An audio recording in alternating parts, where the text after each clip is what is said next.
You noticed, huh? Yeah. Hey, Eddie, welcome in, sir. I think that's going to be the topic of discussion tonight. Well, Jasmine, I hope you're not disappointed. I wish I lost 20 years. Are you kidding me? I hope you're not disappointed tonight because I did need to make a little bit of a change to the schedule. We will not be reading Peter Pan tonight. I have my reasons, which I will explain. But we're going to be reading something I think just as good. But I had to take Peter Pan off the schedule.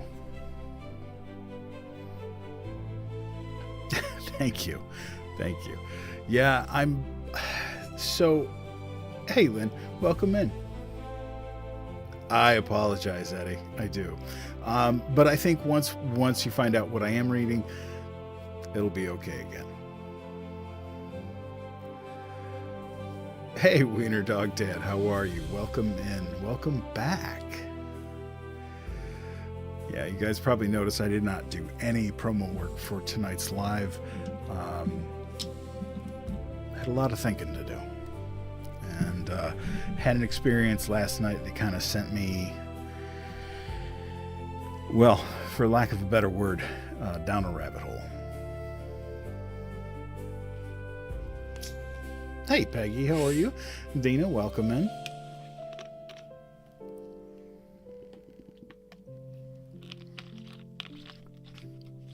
And this really has nothing to do with Peter Pan itself. It does and it doesn't. It has more to do with me than it does with Peter Pan. Hey, Amy, welcome in. Glad to see you.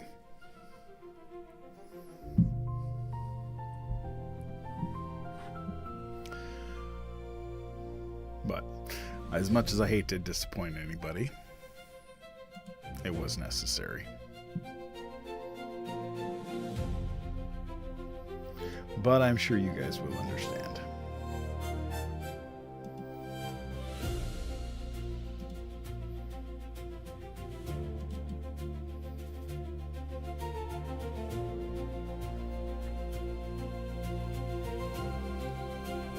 I appreciate that, Eddie. I really do. Oh, thank you, Katie. Thank you. Kaiser 11, well, I am happy that you're here, and I appreciate you. I appreciate that I'm your favorite bedtime routine. Thank you, Sarah. I appreciate that. Once I explain, you'll understand. Hey, Sarah. Not sure. I don't recognize your name, so forgive me if you've been here before, but tonight we'll be starting. Basically, I go live and read books 4 times a week. Sundays and Mondays are family-friendly books, and tonight we'll be reading. We'll be reading Alice in Wonderland, or I should say the correct title of the book is Alice's Adventures in Wonderland. Sundays and Mondays are family-friendly nights. I love to have them. I love to have that because we do have some people that listen with children. And Wednesdays and Fridays are generally more for the strange and the weird. I read a lot of horror, science fiction, stuff like that on Wednesdays and Fridays. I did have a negative experience. There's 59 of you in here. I think a lot of my regulars are here. So I will explain before we get started. So I am Jamuna, welcome. Glad you're here. So, as most of you probably assume, I know a lot of voice actors and authors that I'm connected with here on TikTok. And once a month, one of my book talk friends, who is also a very big supporter of this channel, Life with Laya, She organizes with what we call a write-off once a month, and that write-off, basically a bunch of authors write these short segments based on a theme, and some of my narrator friends, which I'm actually going to be doing one next month, they roped me into it. We'll go through and read them, and we rate them, and it's a good time. It's a good time. Now, some of the stories do get a little not safe for work, which is not out of the ordinary. Party, I actually own 2 copies of How to Eat Fried Worms. That is actually on my list of books to read on here, because I love it. It's gross. It's hilarious. It's basically boys being boys, but not in that toxic way.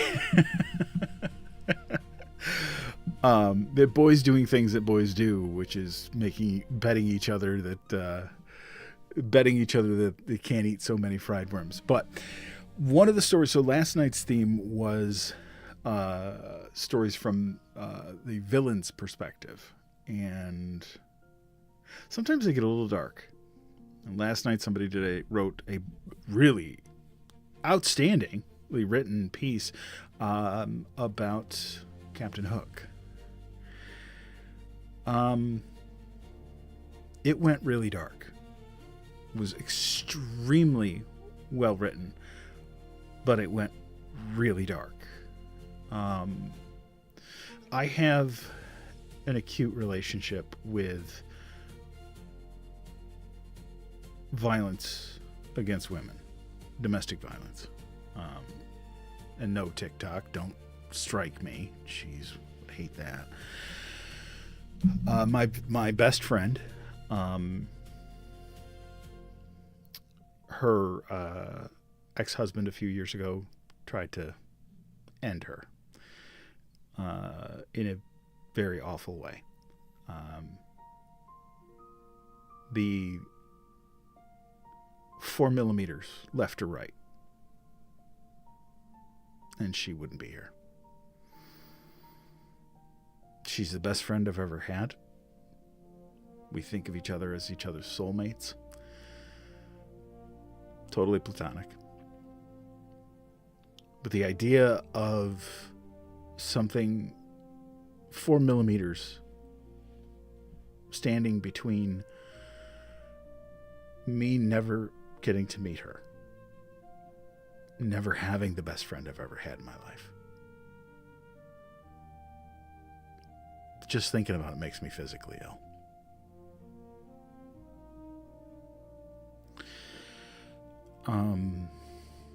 I have another friend who was who I became very close with a couple of years ago, who had an ex travel halfway across the country, break into her home, and nearly take her out.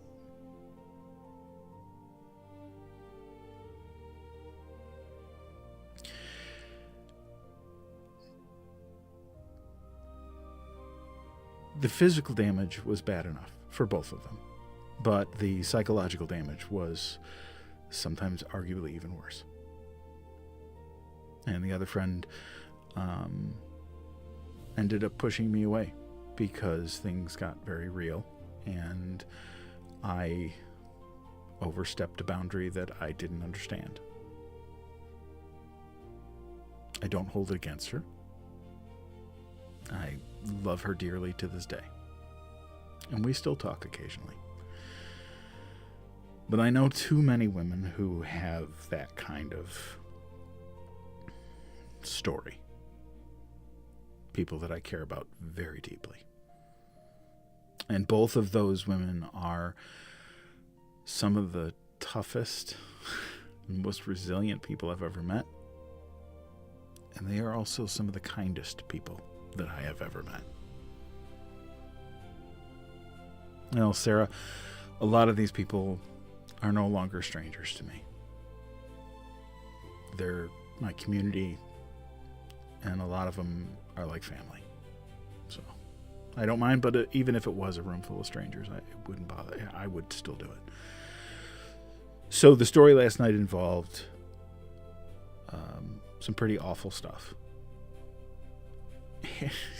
You're my daughter, artsy simp. Relax.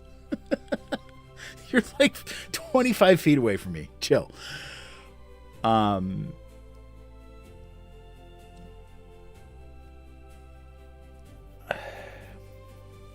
Yeah.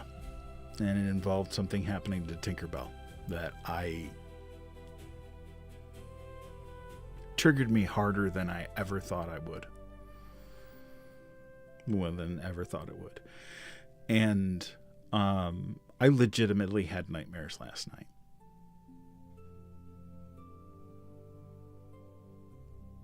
So when I got up this morning and I started to read through some stuff about, I was going to do a promo for Peter Pan and do that and everything. But I couldn't get it out of my head. I can't explain it on here. Boho Girl, I can't. One, because I can't physically do it. And two, this is family friendly night. And I wouldn't subject you guys to that. It was an incredibly well-written piece. It just went places that I was not prepared to go. So I had to swap out tonight's story. It wasn't a book. It was a short piece written specifically for the live stream last night. Like I said, it was incredibly well written, but it was rough, and I can usually handle stuff like that, but last night just kicked me square in the chest. So I had to switch. I do love Alice's Adventures in Wonderland. It's actually one of my favorite Disney movies, but this is not the Disney movie, but it actually is rather close. There's actually dialogue taken directly from the book that is in the film. So here we are. I knew you guys would understand. I had no doubt about that. I know you'd be disappointed, but here we are. And I appreciate every single one of you. There's 104 of you already, so let me get started. We'll jump away from the negative stuff. Yeah, usually I can handle that stuff, but it was just too much for me last night.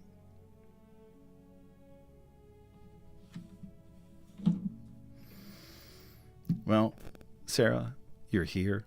You are in a safe space. No judgment.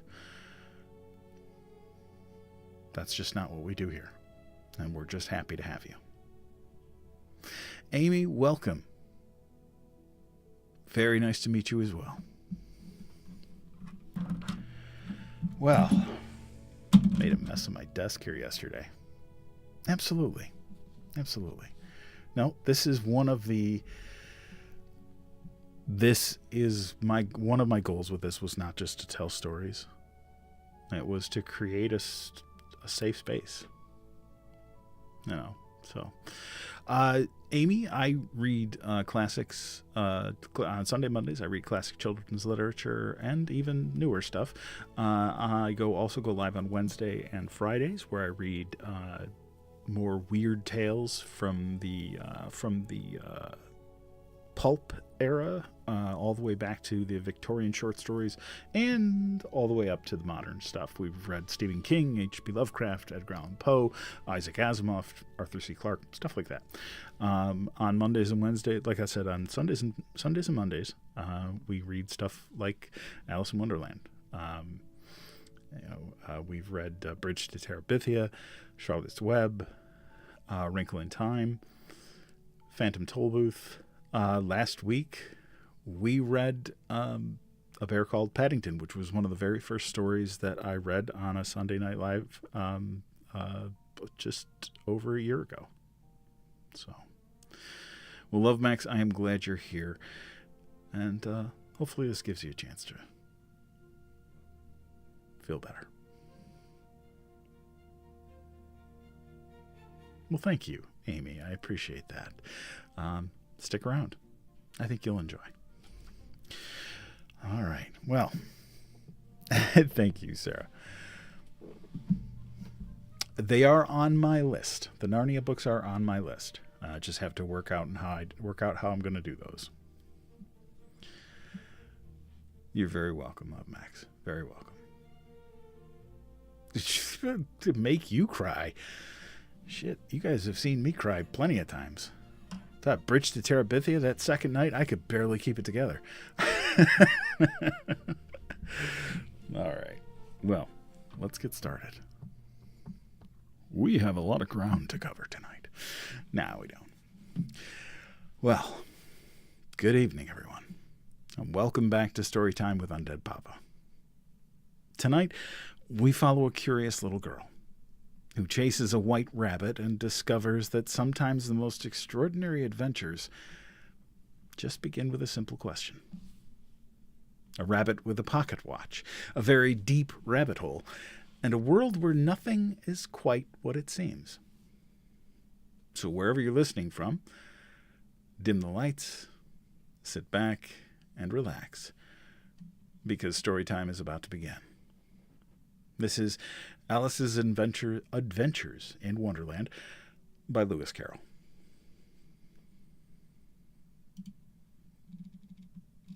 Chapter 1. Down the Rabbit Hole.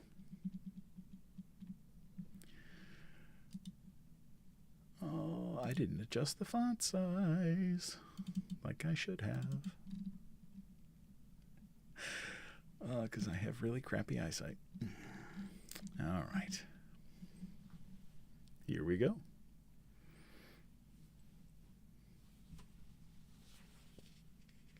Hey, Michelle, welcome in. Oh, Boho Girl, that's very cool. That is very cool. All right.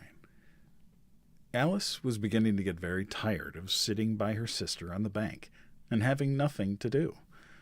Once or twice she had peeped into the book her sister was reading, but it had no pictures or conversations in it. And what is the use of a book, thought Alice, without pictures or conversations? Tina, you may click all you want. It does help get my live in front of people's faces, which is where I want it. So she was considering in her own mind as well as she could, for the hot day made her feel very sleepy and stupid, whether the pleasure of making a daisy chain would be worth the trouble of getting up and picking the daisies, when suddenly a white rabbit with pink eyes ran close by her. There was nothing so very remarkable in that, nor did Alice think it was so very much out of the way to hear the rabbit say to itself, oh dear, I shall be too late." When she thought it over afterwards, it occurred to her that she ought to have wondered at this, but at the time it all seemed quite natural. But when the rabbit actually took a watch out of its... Whoops. There we go. When the rabbit actually took a watch out of its waistcoat pocket and looked at it and then hurried on, Alice started to her feet, for it flashed across her mind that she had never before seen a rabbit with either a waistcoat pocket or a watch to take out of it. And burning with curiosity, she ran across the field after it, and was just in time to see it pop down a large rabbit hole under the hedge. In another moment, down went Alice after it, never once considering how in the world she was to get out again. The rabbit hole went straight on like a tunnel for some way, and then dipped suddenly down, so suddenly that Alice had not a moment to think about stopping herself before she found herself falling down what seemed to be a very deep well. Either the well was very deep, or she fell very slowly, for she had plenty of time as she went down to look about her, and to wonder what was going to happen next. First, she tried to look down and make out what she was coming to, but it was too dark to see anything. Then she looked at the sides of the well and noticed that they were filled with cupboards and bookshelves. Here and there she saw maps and pictures hung upon pegs. She took down a jar from one of the shelves as she passed. It was labeled orange marmalade. But to her great disappointment, it was empty. She did not like to drop the jar for fear of killing somebody underneath, so managed to put it into one of the cupboards as she fell past it. Well, thought Alice to herself, after such a fall as this, I shall think nothing of tumbling downstairs. How brave they'll all think me at home. Why, I wouldn't say anything about it, even if I fell off the top of the house. Which was very likely true. Down, down, down. Would the fall never come to an end? I wonder how many miles I've fallen by this time, she said aloud. I must be getting somewhere near the center of the earth. Let me see. That would be 4,000 miles down, I think. For you see, Alice had learnt several things of this sort in her lessons in the schoolroom, and though this was not a very good opportunity for showing off her knowledge, as there was no one to listen to her, still it was good practice to say it over. Yes, that's about the right distance.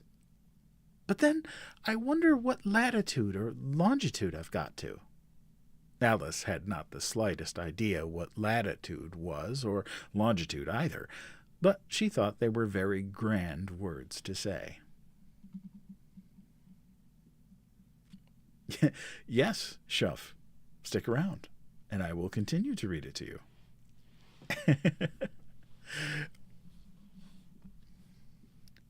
Presently she began again. I wonder if I shall fall right through the earth. How funny it'll seem to come out among the people that walk with their heads downwards. The antipathies, I think. She was rather glad there was no one listening this time, as it didn't sound at all the right word. But I shall have to ask them what the name of the country is, you know. Please, ma'am, is this New Zealand or Australia? And she tried to curtsy as she spoke. Fancy curtsying as you're falling through the air. Do you think you could manage it? And what an important, ignorant little girl she shall think me for asking. No, it'll never do to ask. Perhaps I shall see it written up somewhere.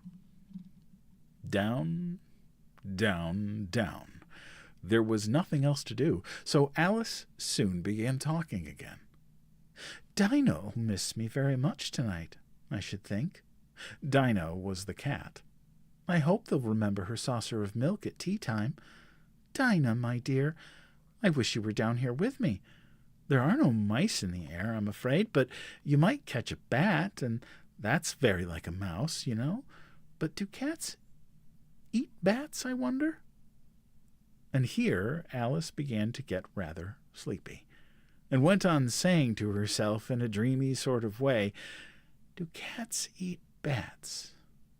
Do cats eat bats? And sometimes, do bats eat cats? Do cats do... For you see, as she couldn't answer either question, it didn't much matter which way she put it. She felt that she was dozing off, and had just begun to dream that she was walking hand in hand with Dinah, and was saying to her very earnestly, Now, Dinah, tell me the truth. Did you ever eat a bat? When suddenly, thump, thump, down she came upon a heap of sticks and dry leaves, and the fall was over. Alice was not a bit hurt, and she jumped up to her feet in a moment. She looked up, but it was all dark overhead. Before her was another long passage, and the white rabbit was still in sight, hurrying down it. There was not a moment to be lost. Away went Alice like the wind, and was just in time to hear it say, as it turned the corner, Oh, my ears and whiskers, how late it's getting. She was close behind it when she turned the corner, but the rabbit was no longer to be seen. She found herself in a long, low hall which was lit up by a row of lamps hanging from the roof. There were doors all around the hall, but they were all locked. And when Alice had been all the way down one side and up the other, trying every door, she walked sadly down the middle, wondering how she was ever to get out again. Suddenly she came upon a three-legged table, all made of solid glass. There was nothing on it but a tiny golden key. And Alice's first idea was that this might belong to one of the doors of the hall. But alas, either the locks were too large or the key was too small, but at any rate, it would not open any of them. However, on the second time round, she came upon a low curtain she had not noticed before, and behind it was a little door about 15 inches high.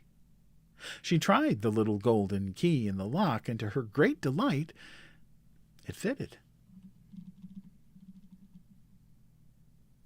Alice opened the door and found that it led into a small passage, not much larger than a rat hole.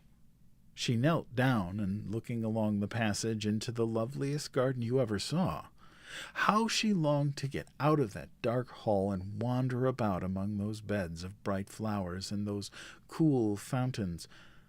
But she could not even get her head through the doorway. And even if my head would go through, thought poor Alice, it would be of very little use without my shoulders. Oh, how I wish I could shut up like a telescope. I think I could if I only knew how to begin. For you see, so many out-of-the-way things had happened lately that Alice had begun to think that very few things indeed were really impossible. There seemed to be no use in waiting by the little door, so she went back to the table, half hoping she might find another key on it, or at any rate a book of rules for shutting people up like telescopes.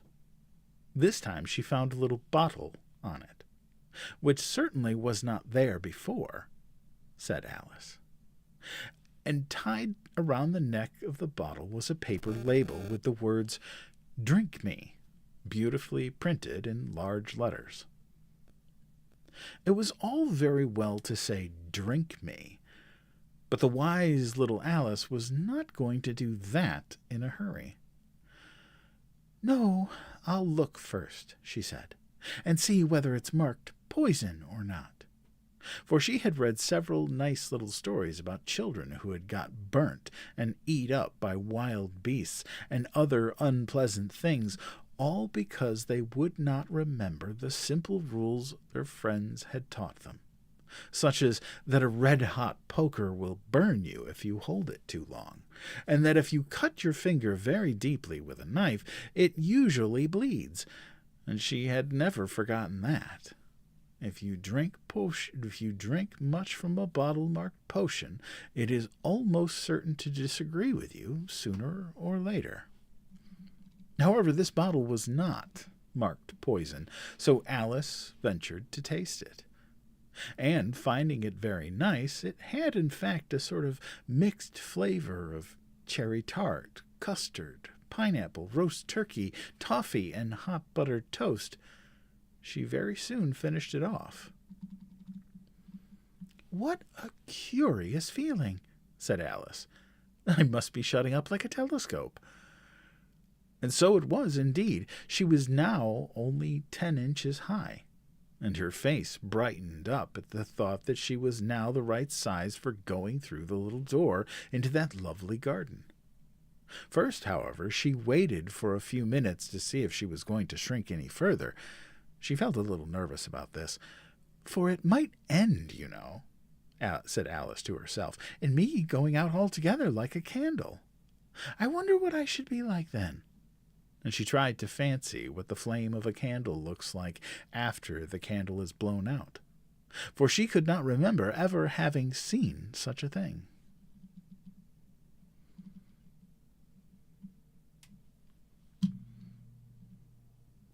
After a while, finding that nothing more happened, she decided on going into the garden at once. But alas, poor Alice, when she got to the door, she found she had forgotten the little golden key, and when she went back to the table for it, she found she could not possibly reach it. She could see it quite plainly through the glass, and she tried her best to climb up one of the legs of the table, but it was too slippery. And when she had tired herself out with trying, the poor little thing sat down and cried. "Come, there's no use in crying like that," said Alice to herself rather sharply. "I advise you to leave off this minute." She generally gave herself very good advice, though she very seldom followed it, and sometimes she scolded herself so severely as to bring tears into her eyes, and once she remembered trying to box her own ears for having cheated herself in a game of croquet she was playing against herself. For this curious child was very fond of pretending to be two people. "But it's no use now," thought poor Alice, "to pretend to be two people. Why, there's hardly enough of me left to make one respectable person." Soon her eye fell on a little glass box that was lying under the table. She opened it and found in it a very small cake, on which the words "Eat me" were beautifully marked in currants. "Well, I'll eat it," said Alice, "and if it makes me grow larger, I can reach the key. And if it makes me grow smaller, I can creep under the door. So either way, I'll get into the garden. And I don't care which happens." She ate a little bit, and said anxiously to herself, "Which way, which way?" holding her hand on the top of her head to feel which way it was growing, and she was quite surprised to find that she remained the same size. To be sure, this was what generally happens when one eats cake, but Alice had got so much into the way of expecting nothing but out-of-the-way things to happen that it seemed quite dull and stupid for life to go on in the common way. So she set to work, and very soon finished off the cake.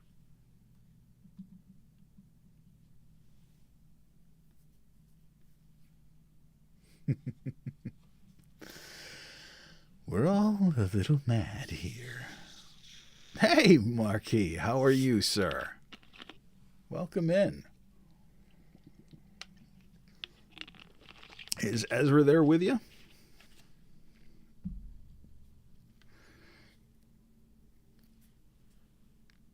I'm doing all right.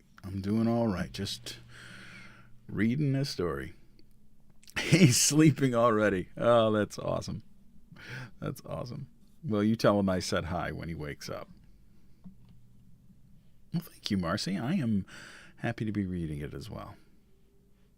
Lindsay, I'm glad to be reading it to you then. Well, thank you, Venus. My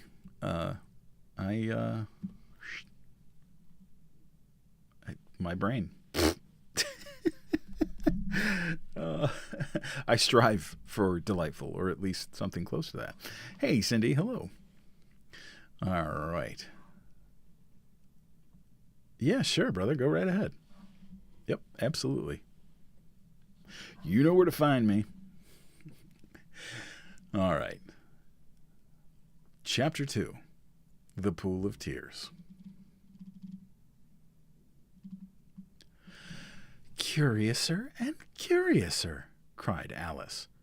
She was so much surprised that for the moment she quite forgot how to speak good English. "Now I'm opening out like the largest telescope that ever was. Goodbye, feet." For when she looked down at her feet, they seemed to be almost out of sight. They were getting so far off. "Oh, my poor little feet! I wonder who will put on your shoes and stockings for you now, dears. I'm sure I shan't be able to. I shall be a great deal too far off to trouble myself about you. You must manage the best way you can. But I must be kind to them, thought Alice, or perhaps they won't walk the way I want them to. Let me see. I'll give them a new pair of boots every Christmas. And she went on planning to herself how she would manage it. They must go by the carrier, she thought, and how funny it'll seem sending presents to one's own feet. And how odd the directions will look. Alice's right foot, Esquire. Hearthrug near the fender, with Alice's love. Oh dear, what nonsense I'm talking. Just at this moment her head struck against the roof of the hall. In fact, she was now rather more than 9 feet high, and she at once took up the little golden key and hurried off to the garden door. Poor Alice! It was as much as she could do, lying down on one side, to look through into the garden with one eye. But to get through was more hopeless than ever. She sat down and began to cry. "You ought to be ashamed of yourself," said Alice. "A great girl like you." She might well say this. "To go on crying in this way. Stop this moment, I tell you." But she went on all the same, shedding gallons of tears until there was a large pool all around her, about 4 inches deep, and reaching half down the hall. After a time she heard a little pattering of feet in the distance, and she hastily dried her eyes to see what was coming. It was the White Rabbit returning splendidly dressed, with a pair of white kid gloves in one hand and a large fan in the other. He came trotting along in a great hurry, muttering to himself as he came, "Oh, the Duchess, the Duchess! Oh, won't she be savage if I keep her waiting!" Alice felt so desperate that she was ready to ask help of anyone. So when the rabbit came near her, she began in a low, timid voice, "If you please, sir." The rabbit started violently, dropped the white kid gloves and the fan, and scurried away into the darkness as hard as he could. Alice took up the fan and gloves, and as the hall was very hot, she kept fanning herself all the time. She went on talking. "Dear, dear, how queer everything is today. And yesterday things went on just as normal. I wonder if I've been changed in the night. Let me think. Was I the same when I got up this morning? I almost think I can remember feeling a little different. But if I'm not the same, the next question is, who in the world am I? Ah, that's the great puzzle." And she began thinking over all the children she knew that were of the same age as herself, to see if she could have been changed for one of them. "I'm sure not Ada," she said, "for her hair goes in such long ringlets, and mine doesn't go in ringlets at all. And I'm sure I can't be Mabel, for I know all sorts of things, and she knows very little. Besides, she's she, and I'm I, and oh dear, how puzzling it all is. I'll try if I know all the things I used to know. Let me see. 4 times 5 is 12, and 4 times 6 is 13, and 4 times 7 is... oh dear, I shall never get to 20 at that rate. However, the multiplication table doesn't signify. Let's try geography. London is the capital of Paris, and Paris is the capital of Rome, and Rome... No, that's all wrong. I'm certain. I must have been changed for Mabel. I'll try and say, how doth the...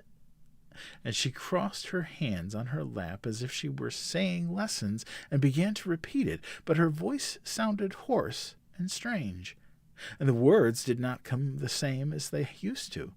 How doth the little crocodile improve his shining tail, and pour the waters of the Nile on every golden scale?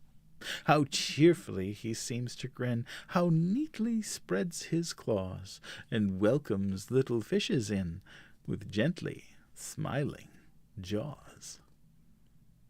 I'm sure those are not the right words, said poor Alice, and her eyes filled with tears again as she went on. I must be Mabel after all. I shall have to go and live with that poky little house and have next to no toys to play with and, oh, ever so many lessons to learn. No, I've made up my mind about it. If I'm Mabel, I'll stay down here.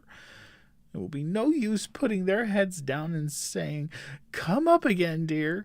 I shall only look up and say, "Who am I then? Tell me that first, and then if I like being that person, I'll come up. If not, I'll stay down here till I'm somebody else." But, oh, dear, cried Alice, with a sudden burst of tears, I do wish they would put their heads down. I am so very tired of being all alone here. As she said this, she looked down at her hands, and was surprised to see that she had put on one of the rabbit's little white kid gloves while she was talking. How can I have done that? She thought. I must be growing small again. She got up and went to the table to measure herself by it, and found that as nearly as she could guess, she was now about 2 feet high, and was going on shrinking rapidly. She soon found out that the cause of this was the fan she was holding, and she dropped it hastily, just in time to save herself from shrinking away altogether.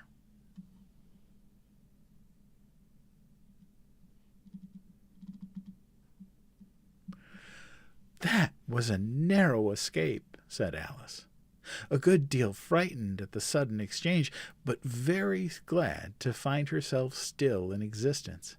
And now for the garden. And she ran with all speed back to the little door, but alas, the little door was shut again. The little golden key was lying on the glass table as before, and things are worse than ever, thought the poor child. For I never was so small as this before, never, and I declare it's too bad that it is.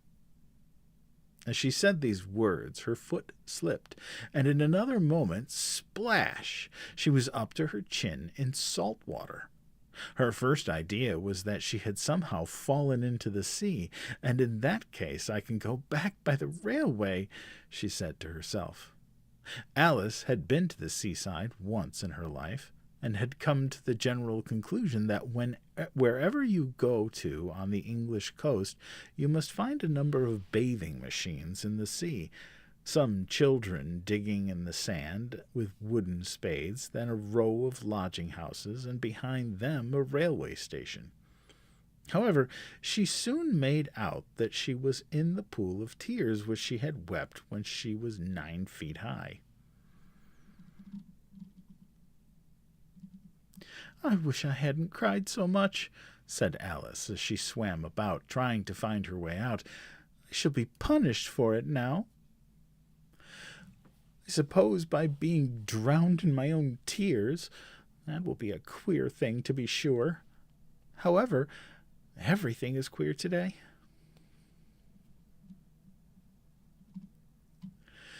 Just then she heard something splashing about in the pool a little way off, and she swam nearer to make out what it was. At first she thought it must be a walrus or hippopotamus, but then she remembered how small she was now, and she soon made out that it was only a mouse, and that had slipped in like herself. Would it be of any use now, thought Alice, to speak to this mouse? Everything is so out of the way down here that I should think very likely it can talk, and at any rate there's no harm in trying. So she began. Oh, mouse, do you know the way out of this pool? I'm very tired of swimming about here, oh, mouse. Alice thought this must be the right way of speaking to a mouse. She had never done such a thing before, but she remembered having seen in her little brother's Latin grammar a mouse of a mouse to a mouse, oh mouse. The mouse looked at her rather inquisitively, and seemed to her to wink with one of its little eyes, but it said nothing. "Perhaps it doesn't understand English," thought Alice. "I dare say if it's a French mouse, come over with William the Conqueror, for with all her knowledge of history, Alice had no very clear notion how long ago anything had happened. So she began again. "Où est ma chatte?" which was the first sentence in her French lesson book. The mouse gave a sudden leap out of the water and seemed to quiver all over with fright. "Oh, I beg your pardon," cried Alice hastily, afraid that she had hurt the poor animal's feelings. "I quite forgot you don't like cats." "Not like cats!" cried the mouse in a shrill, passionate voice. "Would you like cats if you were me?" "Well, perhaps not," said Alice in a soothing tone. "Don't be angry about it, and yet I wish I could show you our cat Dinah. I think you'd take a fancy to cats if you could only see her. She's such a dear, quiet thing," Alice went on, half to herself as she swam lazily about in the pool. "And she sits purring so nicely by the fire, licking her paws and washing her face, and she is such a nice soft thing to nurse. And she's such a capital one for catching mice. Oh, I beg your pardon," cried Alice again, for this time the mouse was bristling all over, and she felt certain it must be really offended. "We won't talk about her any more if you'd rather not."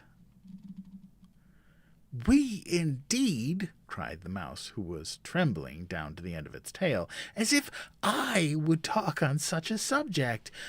Our family always hated cats. Nasty, low, vulgar things. Don't let me hear the name again." "I won't indeed," said Alice, in a great hurry to change the subject of conversation. Are you fond of dogs?" The mouse did not answer, so Alice went on eagerly. "There is such a nice little dog near our house. I should like to show you. A little bright-eyed terrier, with, such long curly brown hair. And it'll fetch things when you throw them, and it'll sit up and beg for its dinner and all sorts of things. I can't remember half of them, and it belongs to a farmer, And he says it's so useful it's worth £100. He says it kills all the rats, and oh dear," cried Alice in a sorrowful tone, "I'm afraid I've offended it again." For the mouse was swimming away from her as hard as it could go, and making quite a commotion in the pool as it went. So she called softly after it, "Mouse dear, do come back again, and we won't talk about cats or dogs either if you don't like them." When the mouse heard this, it turned round and swam slowly back to her. Its face was quite pale with passion, Alice thought, and it said in a low, trembling voice, "Let us just get to the shore, and then I'll tell you my history, and you'll understand why it is I hate cats and dogs." It was high time to go, for the pool was getting quite crowded with the birds and animals that had fallen into it. There was a duck and a dodo, a lory and an eaglet, and several other curious creatures. Alice led the way, and the whole party swam to the shore.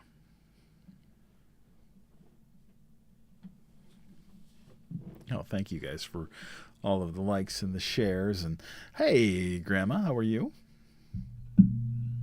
I really appreciate you. And the 65 new followers. That's awesome. Thank you, guys.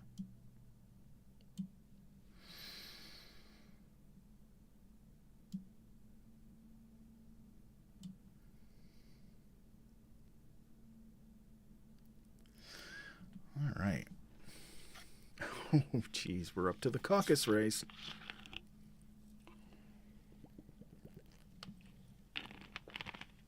I think you guys see what I mean about how actually close the animated film that Disney did is actually to the book.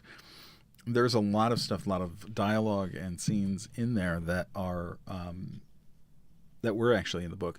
It's more so like the book is just, there's just more stuff in it.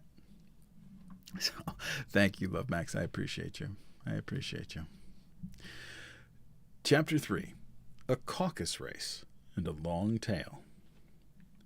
They were indeed a queer-looking party that assembled on the bank. The birds with draggled feathers, the animals with their fur clinging close to them, and all dripping wet, cross, and uncomfortable. The first question, of course, was how to get dry again. They had a consultation about this, and after a few minutes it seemed quite natural to Alice to find herself talking familiarly with them, as if she had known them all her life. Oh, thank you, Shelley. Well, I am honored that I'm sincerely honored that you followed and that you're enjoying it, and welcome. This is a very lovely space to be. A lot of great people who are apparently very quiet tonight, but that's okay. They just like the story. Indeed, she had quite a long argument with the Lory, who at last turned sulky, and would only say, "I'm older than you, and must know better." And this Alice would not allow, without knowing how old it was, and the Lory positively refused to tell its age. There was no more to be said. At last the mouse, who seemed to be a person of some authority among them, called out, "Sit down, all of you, and listen to me. I'll soon make you dry enough." They all sat down at once in a large ring with the mouse in the middle. Alice kept her eyes anxiously fixed on it, for she felt she would catch a bad cold if she did not get dry very soon. "Ahem," said the mouse with an important air.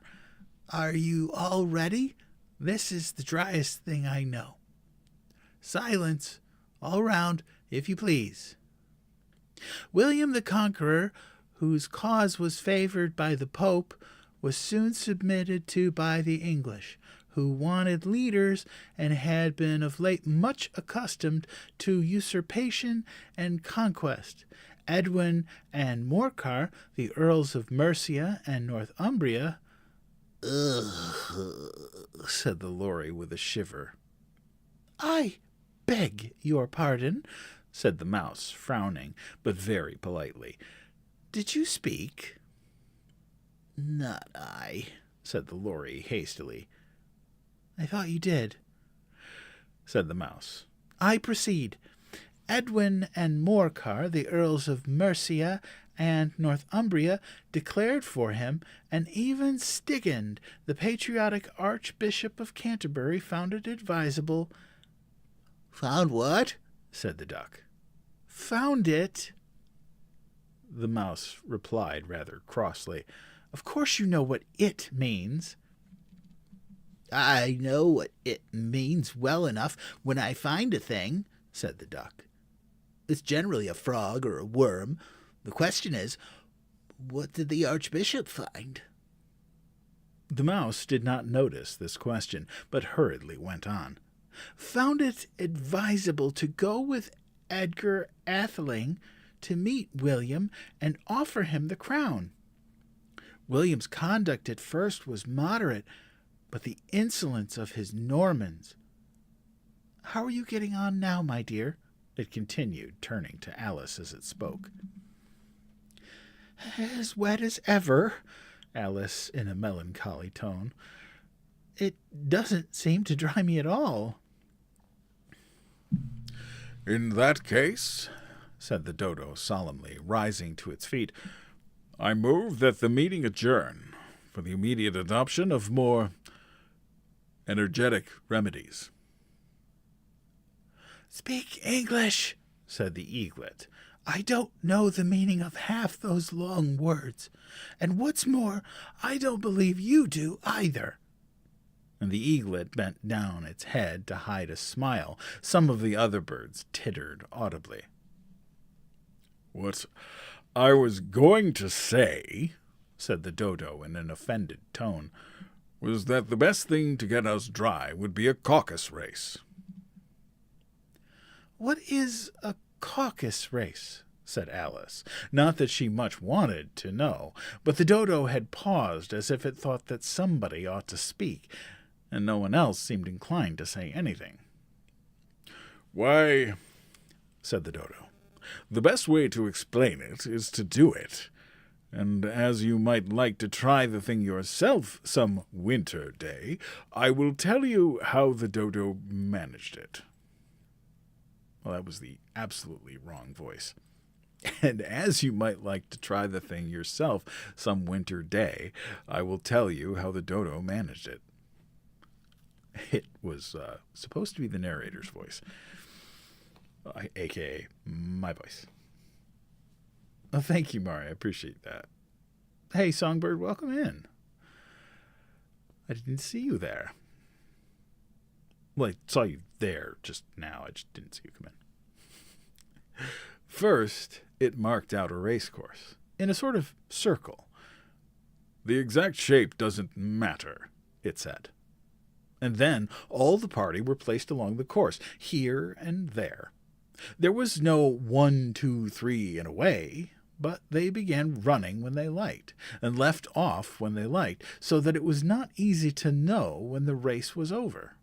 However, when they had begun running half an hour or so, and were quite dry again, the dodo suddenly called out, "The race is over!" And they all crowded round it, panting and asking, "But who has won?" This question the dodo could not answer without a great deal of thought, and it stood for a long time with one finger pressed upon its forehead, the position in which you usually see Shakespeare in the pictures of him, while the rest waited in silence. At last the dodo said, "Everybody has won, and all must have prizes." "But who is to give the prizes?" quite a chorus of voices asked. "Why, she, of course," said the dodo, pointing to Alice with one finger, and the whole party at once crowded around her, calling out in a confused way, "Prizes! Prizes!" Alice had no idea what to do, and in despair she put her hand in her pocket and pulled out a box of comfits. Luckily the salt water had not gotten into it, and handed them around as prizes. There was exactly one apiece all round. Hush. Oops. "But she must have a prize herself, you know," said the mouse. "Of course," the dodo replied very gravely. "What else have you got in your pocket?" It went on, turning to Alice. "Only a thimble," said Alice sadly. "Hand it over here," said the dodo. Then they all crowded around her once more, while the dodo solemnly presented the thimble, saying, "We beg your acceptance of this elegant thimble." And when it had finished this short speech, they all cheered. Alice thought the whole thing very absurd, but they all looked so grave that she did not dare to laugh, and as she could not think of anything to say, she simply bowed and took the thimble, looking as solemn as she could. The next thing was to eat the comfits. This caused some noise and confusion, as the large birds explained that they could not taste theirs, and that Oh, excuse me. My apologies. And the small ones choked and had to be patted on the back. However, it was over at last, and they sat down again in a ring, and begged the mouse to tell them something more. "You promised to tell me your history, you know," said Alice, And why is it you hate C and D?" she added in a whisper, half afraid that it would be offended again. "Mine is a long and sad tale," said the mouse, turning to Alice and sighing. "It is certainly a long tale, certainly," looking down with wonder at the mouse's tail. "But why do you call it sad?" And she kept on puzzling about it while the mouse was speaking, so that her idea of the tale was something like this.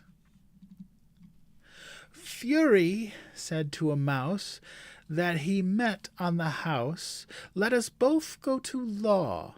I will prosecute you.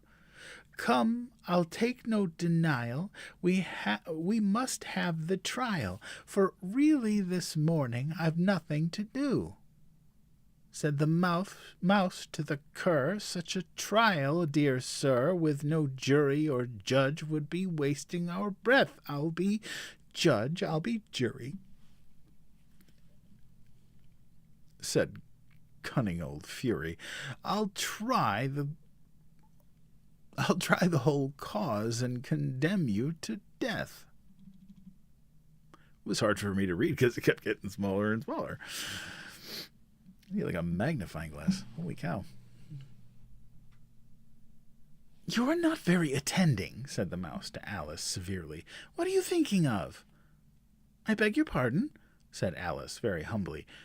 "You had got to the fifth bend, I think." "I had not," cried the mouse sharply and very angrily. "A knot?" said Alice, always ready to make herself useful, and looking anxiously about her. "Oh, do let me help to undo it." "I shall do nothing of the sort," said the mouse, getting up and walking away. "You insult me by talking such nonsense." "I didn't mean it," pleaded poor Alice.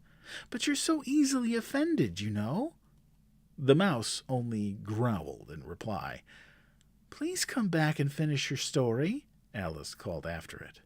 And the others all joined in chorus. "Yes, please do." But the mouse only shook its head impatiently and walked a little quicker. "What a pity it wouldn't stay," sighed the lory as soon as it was quite out of sight, and an old crab took the opportunity of saying to her daughter, "My dear, let this be a lesson to you. Never lose your temper." "Hold your tongue, Ma," said the young crab a little snappishly. "You're enough to try the patience of an oyster."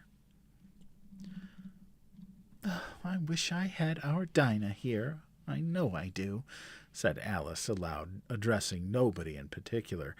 "She'd soon fetch it back." "And who is Dinah, if I might inquire to ask a question?" said the lory. Alice replied eagerly, for she was always ready to talk about her pet. "Dinah's our cat, and she's such a capital one for catching mice, if you can't think. And, oh, I wish you could see her after the birds. Why, she'll eat a little bird as soon as look at it." This speech caused a remarkable sensation among the party. Some of the birds hurried off at once. One old magpie began wrapping itself up, very carefully, remarking, "I really must be getting home. The night air doesn't suit my throat." And a canary called out in a trembling voice to its children, "Come away, my dears. It's high time you were all in bed." On various pretexts, they all moved off, and Alice was soon left alone.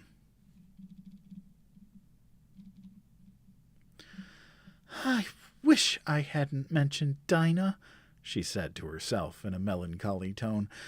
"Nobody seems to like her down here, and I'm sure she's the best cat in the world. Oh, my dear Dinah, I wonder if I shall ever see you any more." And here poor Alice began to cry again, for she felt very lonely and low-spirited. In a little while, however, she again heard a little pattering of footsteps in the distance, and she looked up eagerly, half hoping that the mouse had changed his mind and was coming back to finish the story. Oh, Care Bear, wonderful. I'm so glad you're back. Is Marley with you tonight?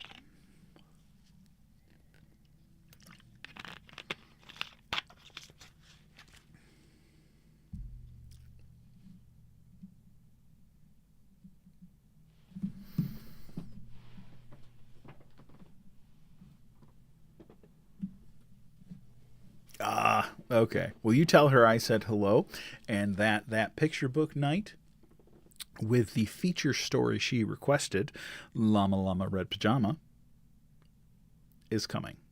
And I'll make sure you know, so she can come and watch. I will be excited to have her and you here. Seriously.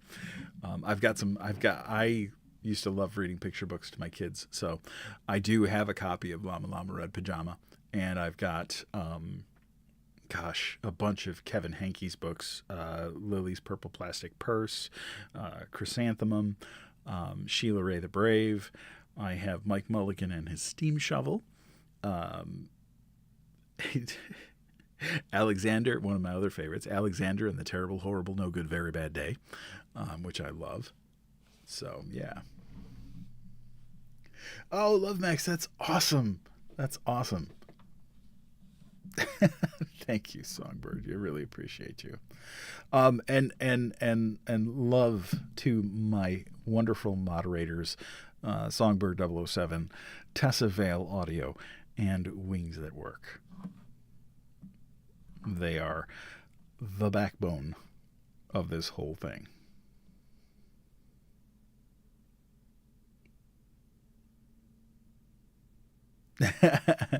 Well, it's totally fine. I'll be here tomorrow night as well. We'll be reading the rest of Alice in Wonderland, so it'll be so cool. Oh, thank you, Love Max. I really appreciate that. It's been a day, and it's been a couple days that I'm just kind of like gathering myself back together. But that aside, let us continue. Chapter 4. The Rabbit Sends in a Little Bill. That's awesome. That's awesome.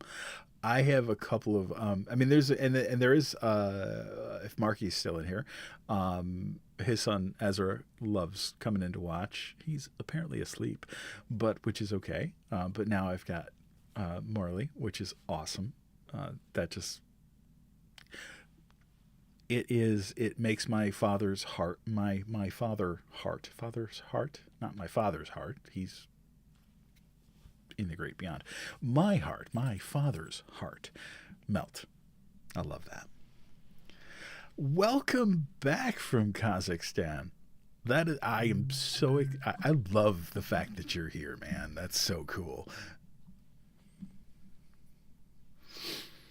Got you on my countries list. I'm gonna get a map and put pins in it for all the people that are here.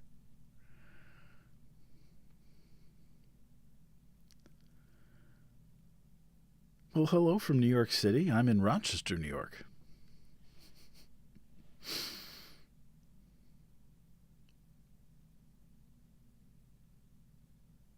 Kazakhstan. It is actually it's part of the Asian continent. It is, oh,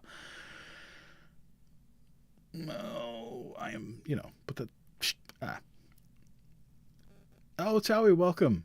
So glad you're here. Well, welcome and listen. That's wonderful. Deep Dark Peru. Well, that's a new one. I'll be adding you to my country list. That's amazing. I think we're up to like 30 plus countries at this point, which is so cool.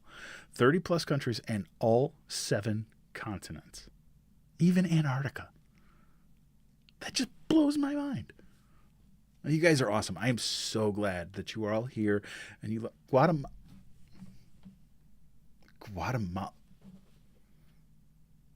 That's awesome. That is so awesome. That is so awesome. This little Storytime experiment that I started last year when I only had 2,300 followers and I had just lost my job. And thank you. I'm so glad you're back. St. Vincent and the Grenadines. Brazil. That's another one I got to add to the list. Holy crow. That this little experiment has expanded to 20,400 followers. Oh, that's awesome, Bahrain. That's amazing. I've got somebody who listens from UAE, which is so cool. And then, of course, we got Kazakhstan, and it's awesome. I'm so glad you guys love this. And because I enjoy the crap out of doing this. And, we've grown from 2,300 followers to 20,400 followers, and there's no stopping us. I mean, and I say us, I mean that. I truly do. And my regulars will tell you, I mean it sincerely. You guys are the reason I do this.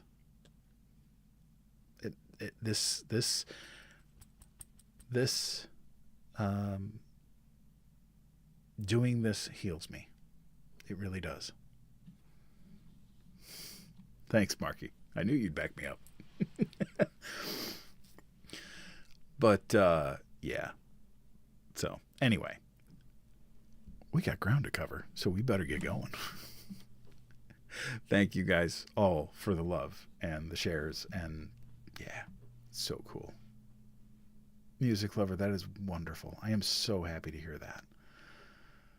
I know what it's like. I have dealt with panic attacks for years. So, I see you, and I'm glad you're here. The ABC. I may have to experiment with that. Tonight, we're just going to read the ABCs over and over and over for 2 hours. Joanna, I totally understand that. I've got people in here that are like my good buddy Eddie, people that are blind. That the reason they come here is because they can't read. They can't see these, they can't read. They have a hard time reading, so they come in here and they listen to me talk, listen to me sell these things, which is awesome. Oh, Claire, that's amazing. Daresbury, Cheshire. Awesome.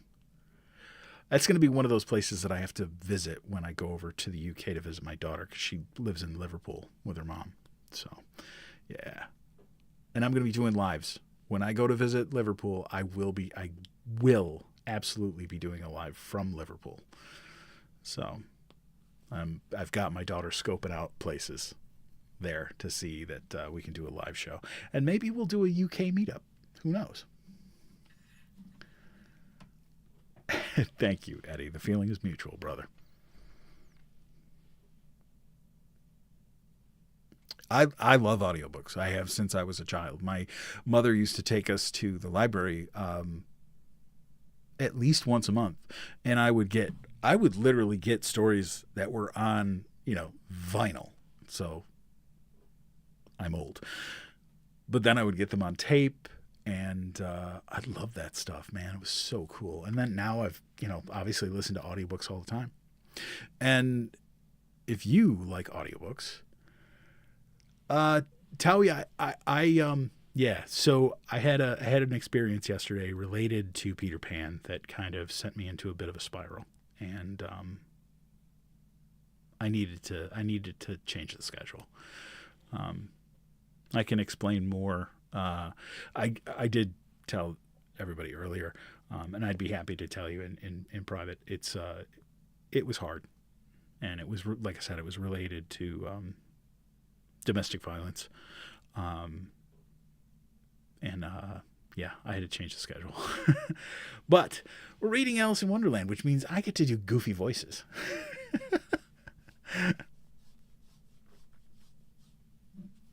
Yes, we're well seasoned. Well seasoned.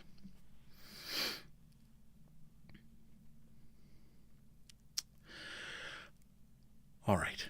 I'm going to get going because Alice in Wonderland is a wonderful book. And like I said, there's plenty of goofy characters, so I get to do plenty of goofy voices, which I know you guys get a kick out of because it's just weird. I'm Lori. I'm glad you found me too. Welcome. This is a delightful space to be. And for those of you that don't know, I go live 4 times a week, 9 p.m. Eastern Standard Time. Sunday, Monday is family and friendly nights. We'll be doing half of Alice in Wonderland tonight. I'll be finishing up tomorrow night. And then Wednesday and Friday, I do sort of weird tales, science fiction, horror, all kinds of fun stuff. You know, it's interesting, everybody that's been here for a while. I haven't gotten a restriction tonight. And I haven't had to do the little puzzle piece thing. So I think the changes that I had to make to get around that with, you guys get to see my face more. It's really great for horror nights because, God forbid, look at me. It's the background. Yeah, no jinx. No. Well, actually, the background is actually, I finally was able to set up my booth. So, oh, Vaughty, welcome in. That's awesome. I had to trim my beard a little bit. It was getting a little crazy. So, well, I'm going to get back to reading, and we'll talk more in a little bit. Chapter 4. The Rabbit Sends in a Little Bill. Knock 3 times and spin around, toss salt over my shoulder. Yeah. Just a crazy country girl. Welcome. Hello. Welcome in. It was the white rabbit trotting slowly back again and looking anxiously about as it went, as if it had lost something. And she heard it muttering to itself, the Duchess, oh, my dear paws, oh, my fur and whiskers, she'll get me executed as sure as ferrets are ferrets. Where can I have dropped them? It's a wonder. Alice guessed in a moment that it was looking for the fan and the pair of white kid gloves, and she was very good-naturedly began hunting about for them, but they were nowhere to be seen. Everything seemed to have changed since her swim in the pool. And the great hall and the glass table and the little door had vanished completely. Very soon the rabbit noticed Alice as she went hunting about, and called out to her in an angry tone, "Why, Mary Ann, what are you doing out here? Run home this moment and fetch me a pair of gloves and a fan. Quick now!" And Alice was so much frightened that she ran off at once in the direction it pointed to, without trying to explain the mistake that it had made. "He took me for his housemaid," she said to herself as she ran. "How surprised he'll be when he finds out who I am. But I'd rather take him his fan and gloves, that is, if I can find them." As she said this, she came upon a neat little house, on the door of which was a bright brass plate with the name W. Rabbit engraved upon it. She went in without knocking and hurried upstairs, in great fear lest she meet the real Mary Ann and be turned out of the house before she had found the fan and gloves. "How queer it seems," Alice said to herself, "to be going messages for a rabbit. I suppose Dinah will be sending me on messages next." And she began fancying the sort of thing that would happen. "Miss Alice, come here directly and get ready for your walk." "Coming in a minute, nurse. But I've got to watch this mouse hole till Dinah comes back, and see that the mouse doesn't get out. Only I don't think," Alice went on, "that they'd let Dinah stop in the house if it began ordering people about like that." By this time she had found her way into a tidy little room with a table in the window, and on it, as she had hoped, a fan and 2 or 3 pairs of tiny white kid gloves. She took up the fan and a pair of the gloves, and was just going to leave the room when her eye fell upon a little bottle that stood near the looking-glass. There was no label this time with the words "Drink me," but nevertheless uncorked and put it to her lips. She uncorked it and put it to her lips. I know something interesting is sure to happen, she said to herself, whenever I eat or drink anything, so I'll just see what this bottle does. I do hope it'll make me grow large again, for really I'm quite tired of being such a tiny little thing. I guess 'cause that ends well. It did so indeed, and much sooner than she had expected. Before she had drunk half the bottle, she found her head pressing against the ceiling and had to stoop to save her neck from being broken. She hastily put down the bottle, saying to herself, "That's quite enough. I hope I shan't grow any more. As it is, I can't get out at the door. I do wish I hadn't drunk quite so much." Alas, it was too late to wish that. She went on growing and growing, and very soon had to kneel down on the floor. In another minute there was not even room for this, and she tried the effect of lying down with one elbow against the door and the other arm curled around her head. She still went on growing, and as a last resource she put one arm out of the window and one foot up the chimney, and said to herself, "Now I can do no more. Whatever happens, what will become of me?" Luckily for Alice, the little magic bottle had now had its full effect, and she grew no larger. Still, it was very uncomfortable, and as there seemed to be no sort of chance of her ever getting out of the room again, no wonder she felt unhappy. It was much pleasanter at home, thought poor Alice, when one wasn't always growing larger and smaller and being ordered about by mice and rabbits. I almost wish I hadn't gone down that rabbit hole, and yet,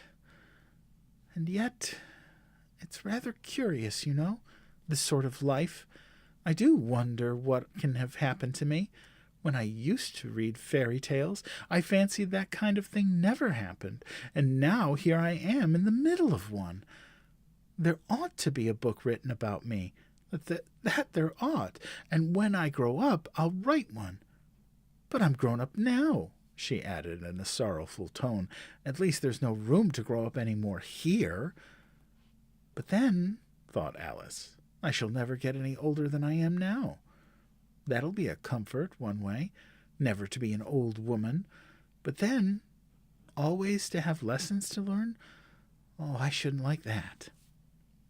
Oh, you foolish Alice, she answered herself. How can you learn lessons in here? Why, there's hardly any room for you, and no room at all for any lesson books. And so she went on, taking first one side, then the other, and making quite a conversation of it altogether. But after a few minutes she heard a voice outside, and stopped to listen. Mary Ann, said the voice, fetch me my gloves at this moment. Then came a little pattering of feet on the stairs. Alice knew it was the rabbit coming to look for her, and she trembled till she shook the house, quite forgetting that she was now about 1,000 times as large as the rabbit, and had no reason to be afraid of it. Presently the rabbit came up to the door and tried to open it. As the door opened inwards, Alice's elbow was pressed hard against it. That attempt proved a failure. Alice heard it say to itself, Then I'll go round and get in at the window. That you won't, thought Alice, and after waiting till she fancied she heard the rabbit just under the window, she suddenly spread out her hand and made a snatch in the air.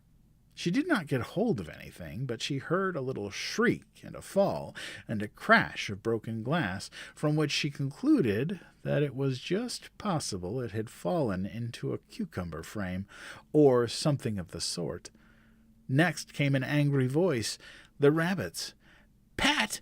Pat, what are you doing? Then a voice she had never heard before. Sure then, I'm here, digging for apples, your honor. Digging for apples, indeed, said the rabbit angrily. Here, come and help me out of this. Sounds of more broken glass. Now, Tell me, Pat, what's that in the window? Sure, it's an arm, Your Honor. He pronounced it arum. An arm, you goose. Whoever saw one that size? Why, it fills the whole window. Sure it does, Your Honor, but it's an arum for all that. Well, it's not got no business here at any rate. Go and take it away. There was a long silence after this, and Alice could only hear whispers now and then, such as, "Sure, I don't like it, Your Honor, at all. Do as I tell you, you coward." And at last she spread out her hand again and made another snatch in the air. This time there were 2 little shrieks and more sounds of broken glass. What a number of cucumber frames there must be, thought Alice. I wonder what they'll do next. As for pulling me out of the window, I only wish they could. I'm sure I don't want to stay in here any longer. She waited for some time without hearing anything more. At last came a rumbling of little cartwheels and the sound of a good many voices all talking together. She made out the words, "Where's the ladder? Why, I hadn't to bring but one. Bill's got the other. Bill, fetch it here, lad. Here, put 'em up at this corner. No, tie 'em together first. They don't reach half high enough yet. Oh, they'll do well enough. Don't be particular. Here, Bill, catch hold of this rope. Will the roof bear? Mind that loose slate. Oh, it's coming down, heads below." A loud crash. Now, who did that? It was Bill, I fancy. Who's to go down the chimney? Nay, I shan't. You do it. That I won't, then. Bill's got to go down. Here, Bill, the master says you've got to go down the chimney.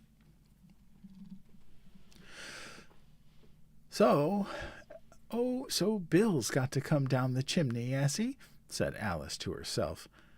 Why, they seem to put everything upon Bill.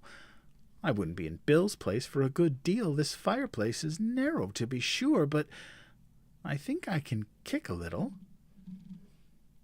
She drew her foot as far down the chimney as she could, and waited till she heard a little animal.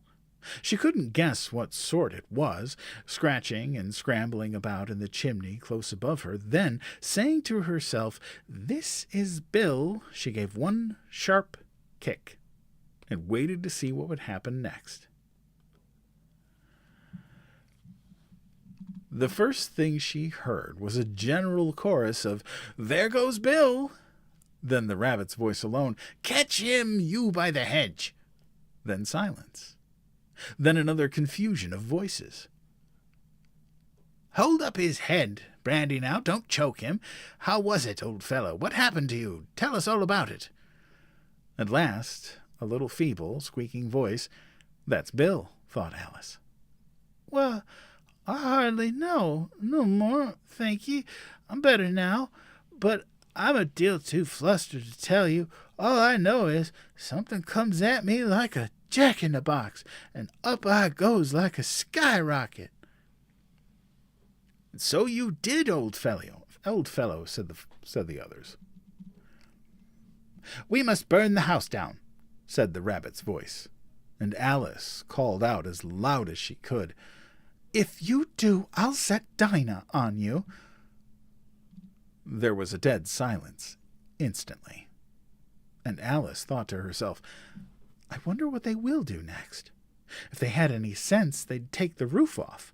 After a minute or two, they began moving about again, and Alice heard the rabbit say, "A barrowful will do, to begin with."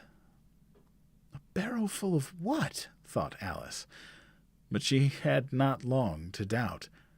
In the next moment, a shower of little pebbles came rattling at the window, and some of them hit her in the face. "I'll put a stop to this," she said to herself, and shouted out, "You'd better not do that again," which produced another dead silence.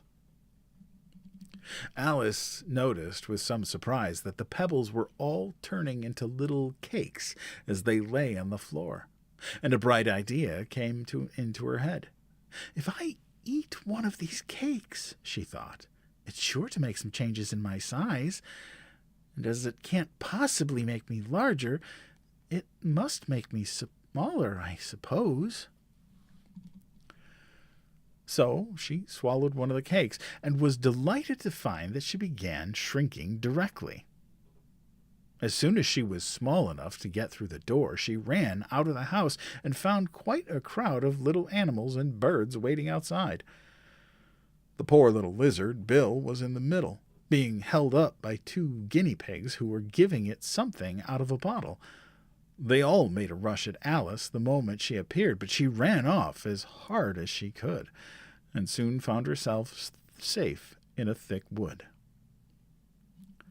"The first thing I've got to do," said Alice to herself as she wandered about in the wood, "is to grow my right size again. And the second thing is to find my way into that lovely garden. I think that will be the best plan." It sounded an excellent plan, no doubt, and very neatly and simply arranged. The one difficulty was that she had not the smallest idea how to set about it. And while she was peering about anxiously among the trees, a little sharp bark just over her head made her look up. Made her look up in a great hurry. An enormous puppy was looking down at her with large round eyes and feebly stretching out one paw trying to touch her. "Poor little thing," said Alice in a coaxing tone.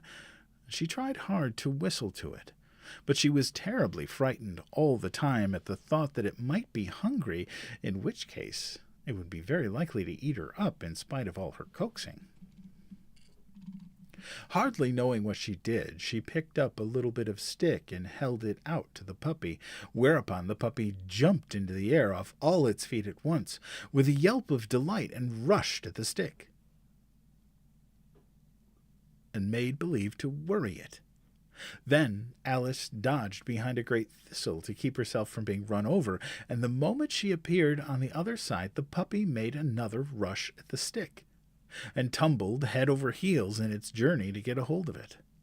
Then Alice, thinking it was very like having a game of play with a cart horse, and expecting every moment to be trampled under its feet, ran round the thistle again. Then the puppy began a series of short charges at the stick, running a very little way forwards each time and a long way back, and barking hoarsely all the while, till at last it sat down a good way off, panting, with its tongue hanging out of its mouth and its great eyes half shut.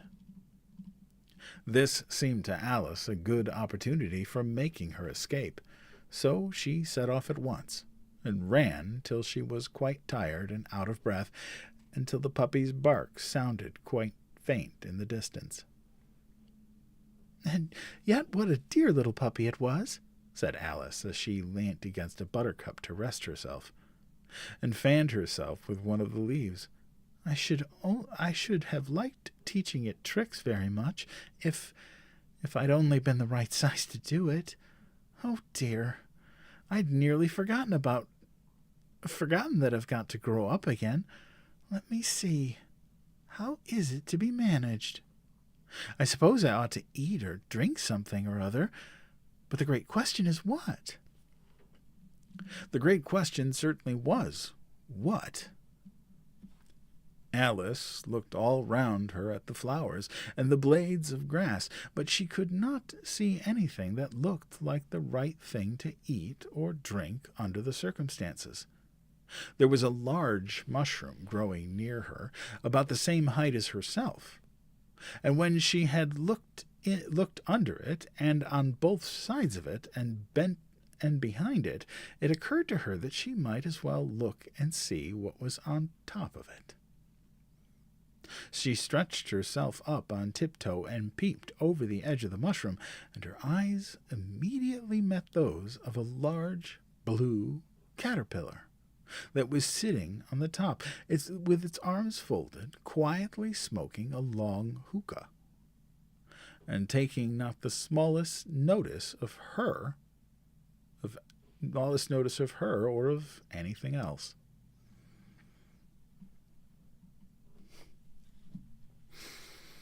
Oh, this is one of my favorite parts.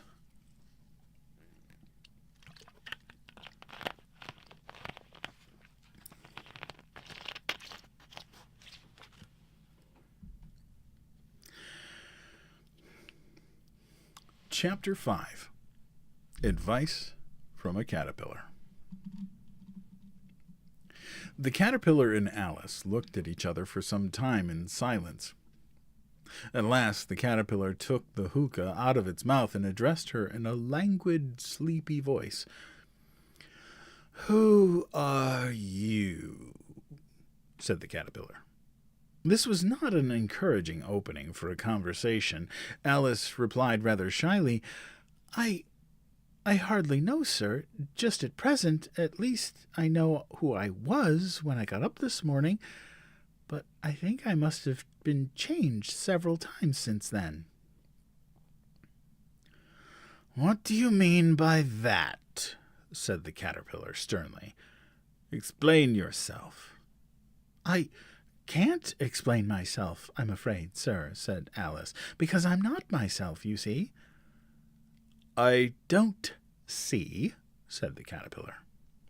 "I'm afraid I can't put it more clearly," Alice replied very politely, "for I can't understand it myself to begin with, and being so many different sizes in a day is very confusing." "It isn't," said the caterpillar. "Well, perhaps you haven't found it so yet," said Alice. "But when you have to turn into a chrysalis, you will some day, you know, and then after that into a butterfly, I should think you'll feel it a little queer, won't you?" "Not a bit." "Well, perhaps your feelings might be different," said Alice. "All I know is it would feel very queer to me." "You?" said the caterpillar contemptuously. "Who are you?" Which brought them back again to the beginning of the conversation. Alice felt a little irritated as the caterpillar's making such very short remarks, and she drew herself up and said very gravely, "I think you ought to tell me who you are first." "Why?" said the caterpillar. Here was another puzzling question, and as Alice could not think of any good reason, and the caterpillar seemed to be in a very unpleasant state of mind, she turned away. "Come back," said the caterpillar. The caterpillar called after her. "I've something very important to say." This sounded promising. Certainly, Alice turned and came back again. "Keep your temper," said the caterpillar. "Is that all?" said Alice, swallowing down her anger as well as she could. "No," said the caterpillar. Alice thought she might as well wait, as she had nothing else to do, and perhaps, after all, it might tell her something worth hearing. For some minutes it puffed away without speaking. But at last it unfolded its arms, took the hookah out of its mouth again, and said, "So you think you are changed, do you?" "I'm afraid I am, sir," said Alice. "I can't remember things I used to, and I don't keep the same size for 10 minutes together." "Can't remember what things?" said the caterpillar. "Well, I've tried to say, 'How doth the little busy bee?' but it all came different," Alice replied in a very melancholy voice. "Repeat, 'You are old Father William,'" said the caterpillar. Alice folded her hands and began. "You are old Father William," the young man said, "and your hair has become very white. And yet you incessantly stand on your head. Do you think at your age it is right? In my youth, Father William replied to his son, I feared it might injure the brain. But now that I'm perfectly sure I have none, why, I do it again and again. You are old, said the youth, as I mentioned before, and have grown most uncommonly fat. Yet you turned a back somersault in at the door. Pray, what is the reason of that? In my youth, said the sage, as he shook his grey locks, I kept all my limbs very supple. But the use of this ointment, 1 shilling the box, allow me to sell you a couple. You are old, said the youth, and your jaws are too weak for anything tougher than suet. Yet you finished the goose with the bones and the beak. Pray, how did you manage to do it? In my youth, said his father, I took to the law, and argued each case with my wife, and the muscular strength which it gave to my jaw has lasted the rest of my life. You are old, said the youth. One would hardly suppose that your eye was as steady as ever, yet you balanced an eel on the end of your nose. What made you so awfully clever? I have answered 3 questions, and that is enough, said his father. Don't give yourself airs. Do you think I can listen all day to such stuff? Be off, or I'll kick you downstairs. That is not said right, said the caterpillar. Not quite right, I'm afraid, said Alice timidly. Some of the words have got altered. It is wrong, beginning to end, said the caterpillar decidedly, and there was silence for some minutes. The caterpillar was the first to speak. What size do you want to be? It asked. Oh, I'm not particular as to size, Alice hastily replied. Only one doesn't like changing so often, you know. I don't know, said the caterpillar. Alice said nothing. She had never been so much contradicted in all her life before, and she felt that she was losing her temper. Are you content now? Said the caterpillar. Well, I should like to be a little larger, sir, if you wouldn't mind, said Alice. 3 inches is such a wretched height to be.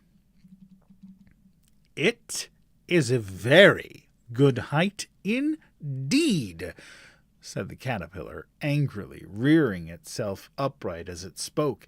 It was exactly 3 inches high. But I'm not used to it, pleaded poor Alice in a piteous tone, and she thought to herself, I wish the creatures wouldn't be so easily offended. You'll get used to it in time, said the caterpillar, and it put the hookah into its mouth and began smoking again. This time Alice waited patiently until it chose to speak again. In a minute or two the caterpillar took the hookah out of its mouth and yawned once or twice and shook itself.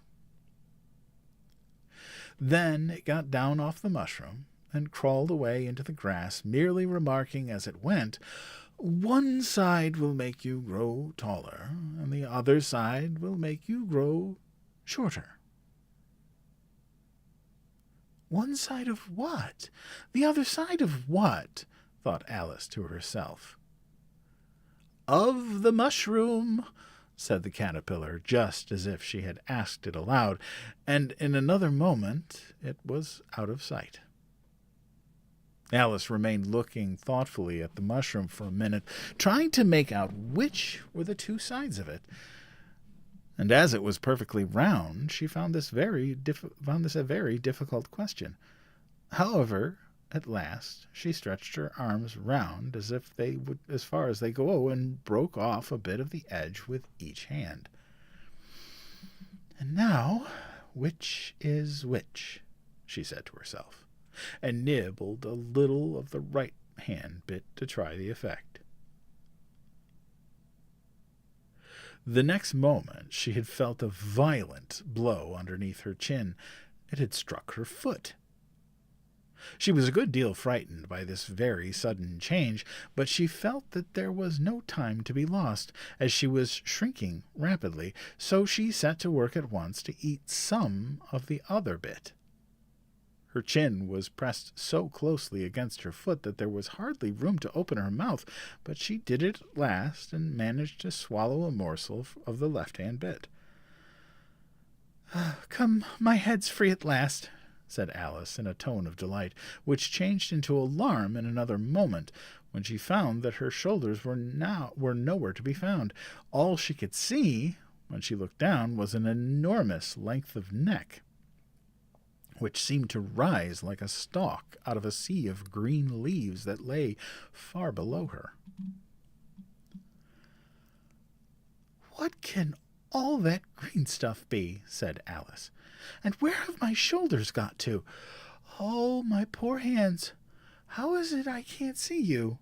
She was moving them about as she spoke, but no result seemed to follow, except a little shaking among the distant green leaves.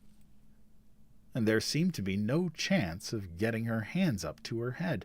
She tried to get her head down to them, and was delighted to find that her neck would bend about easily in any direction, like a serpent. She had just succeeded in curving it down into a graceful zigzag, and was going to dive in among the leaves, when she found to be nothing but the tops of the trees under which she had been wandering, when a sharp hiss made her draw back in a hurry. A large pigeon had flown into her face, and was beating her violently with its wings. "The serpent!" screamed the pigeon. "I'm not a serpent," said Alice indignantly. "Let me alone." "Serpent, I say again," repeated the pigeon, but in a more subdued tone, then added with a kind of sob, "I've tried every way, but nothing seems to suit them." "I haven't the least idea what you're talking about," said Alice. "I've tried the roots of the trees, I've tried banks, I've tried hedges," the pigeon went on, without attending to her, "but those serpents, there's no pleasing them." Alice was more and more puzzled, but she thought there was no use in saying anything more till the pigeon had finished.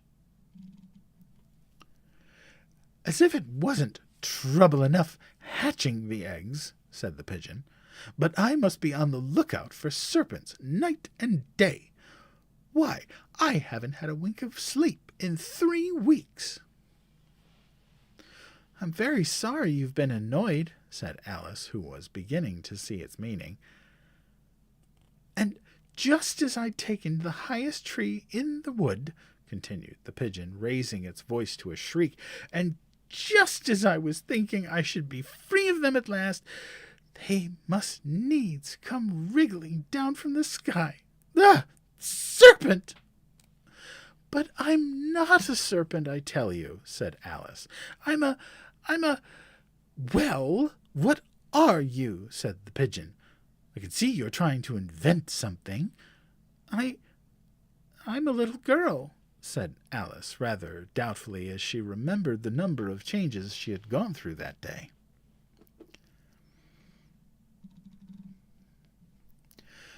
"A very likely story indeed," said the pigeon, in a tone of deepest contempt.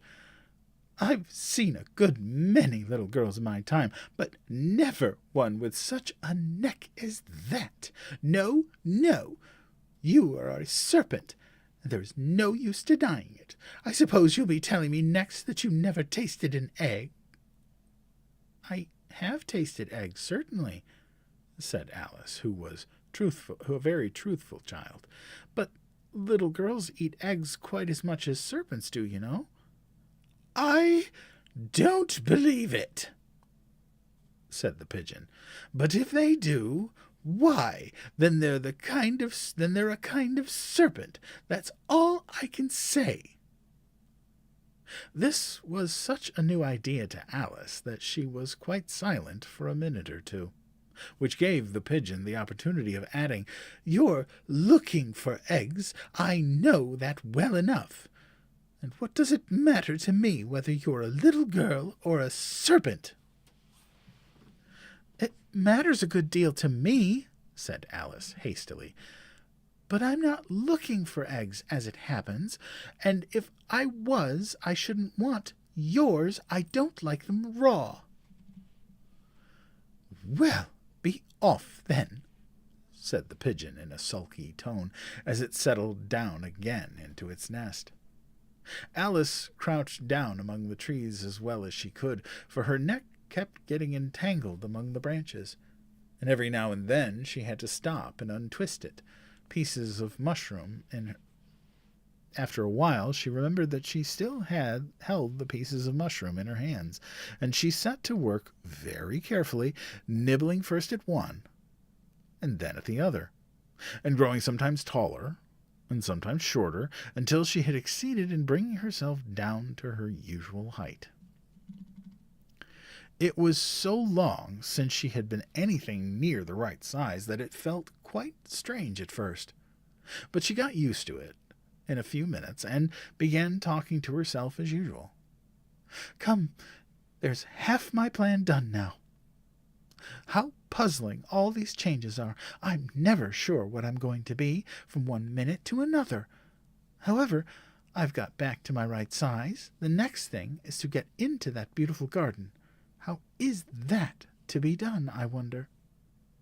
As she said this, she came suddenly upon an open place. Excuse me. Telling you.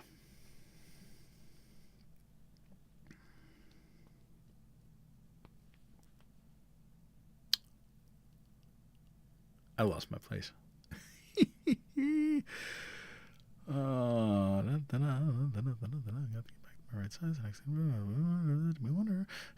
Okay. As she said this, she came suddenly upon an open place with a little house in it, about 4 feet high. "Who lives there?" thought Alice. "It'll never do to come upon them this size. Why, I should frighten them out of their wits." So she began nibbling at the right-hand bit again, and did not venture to go near the house till she had brought herself down to 9 inches high.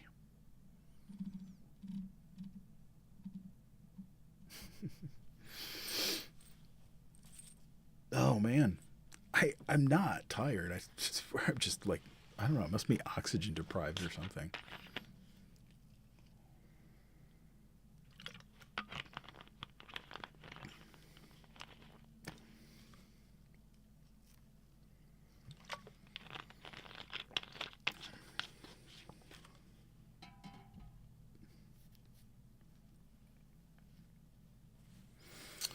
All right.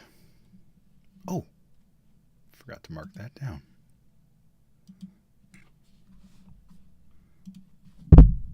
Oops.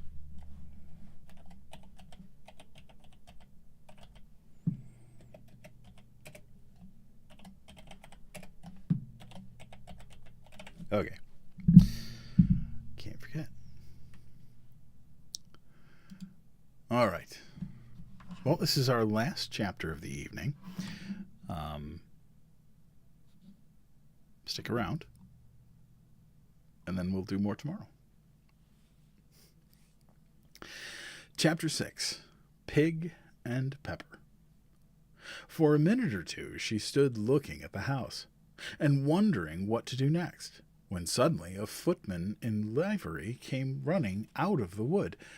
She considered him to be a footman because he was in livery. Otherwise, judging by his face only, she would have called him a fish, and rapped loudly at the door with his knuckles. It was opened by another footman in livery, with a round face and large eyes like a frog. And both footmen, Alice noticed, had powdered hair that curled all over their heads. She felt very curious to know what it was all about, and crept a little way out of the wood to listen. The fish footman began by producing from under his arm a great letter, nearly as large as himself, and this he handed over to the other, saying in a solemn tone, "For the Duchess, an invitation from the Queen to play croquet." The frog footman repeated in the same solemn tone, only changing the order of the words a little. "From the Queen, an invitation for the Duchess to play croquet." Then they both bowed, and their curls got entangled together. Alice laughed so much at this that she had to run back into the wood for fear of their hearing her. And when she next peeped out, the fish footman was gone, and the other was sitting on the ground near the door, staring stupidly into the sky. Alice went timidly up to the door and knocked. "There's no sort of use knocking," said the footman. "And that for 2 reasons.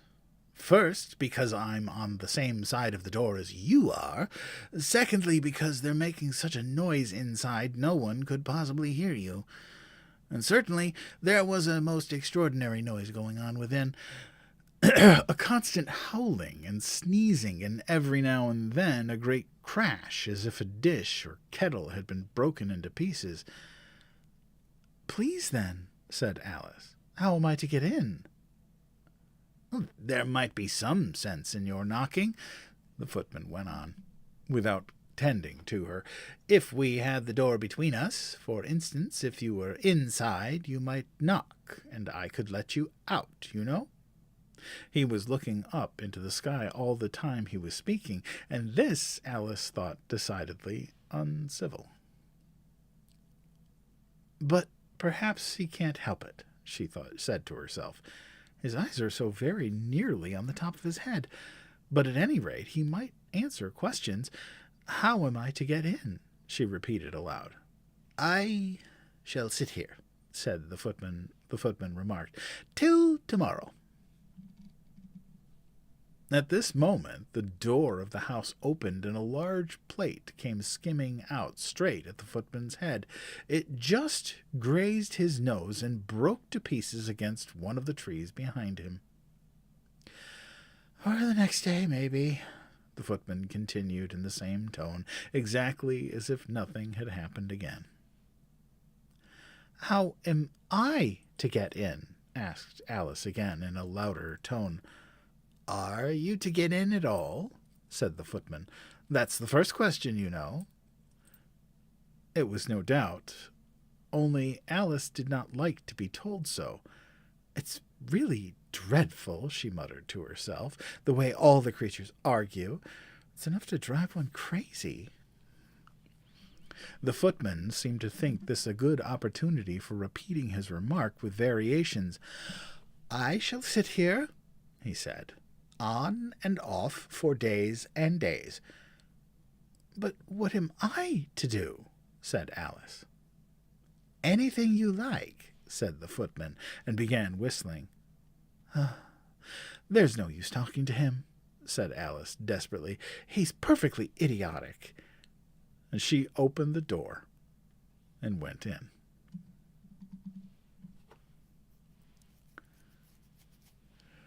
The door led right into a large kitchen, which was full of smoke from one end to the other. The Duchess was sitting on a 3-legged stool in the middle, nursing a baby. The cook was leaning over the fire, stirring a large cauldron which seemed to be full of soup. "There's certainly too much pepper in that soup," Alice said to herself, as well as she could for sneezing. There was certainly too much of it in the air. Even the Duchess sneezed occasionally, and as for the baby, it was sneezing and howling alternately without a moment's pause. The only 2 creatures in the kitchen that did not sneeze were the cook and a large cat, which was lying on the hearth and grinning from ear to ear. "Please, would you tell me," said Alice a little timidly, for she was not quite sure whether it was good manners for her to speak first. "Why your cat grins like that?" "It's a Cheshire cat," said the Duchess. "And that's why. Pig." She said the last word with such sudden violence that Alice quite jumped. But she saw in another moment that it was addressed to the baby, and not to her, so she took courage and went on. "I didn't know that Cheshire cats always grinned. In fact, I didn't know that cats could grin." "They all can," said the Duchess, "and most of them do."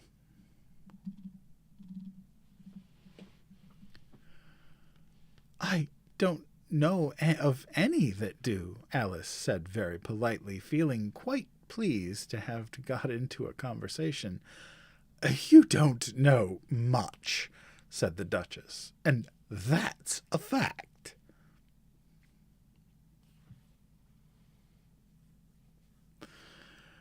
Alice did not at all like the tone of this remark, and thought it would be as well to introduce some other subject of conversation. While she was trying to fix on one, the cook took the cauldron of soup off the fire, and at once set to work throwing everything within her reach at the Duchess and the baby. The fire-irons came first, then followed a shower of saucepans, plates, and dishes. The Duchess took no notice of them, even when they hit her, and the baby was howling so much that it was quite impossible to say whether the blows hurt or not.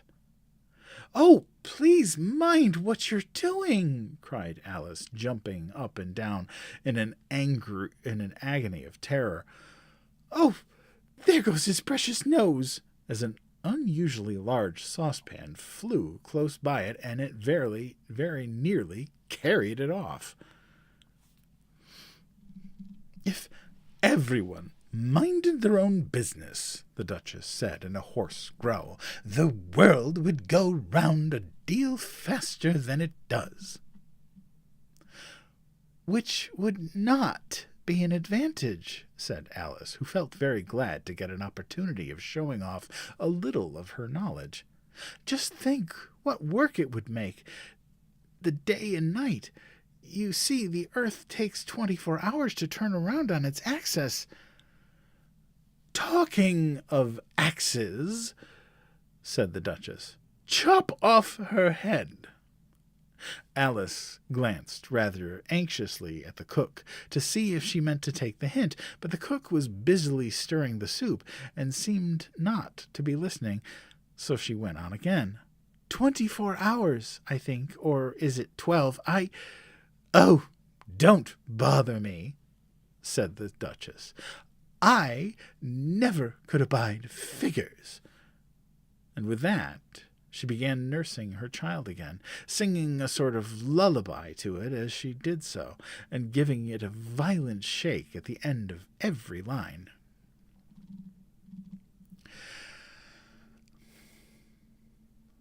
"Speak roughly to your little boy, and beat him when he sneezes. He only does it to annoy, because he knows it teases."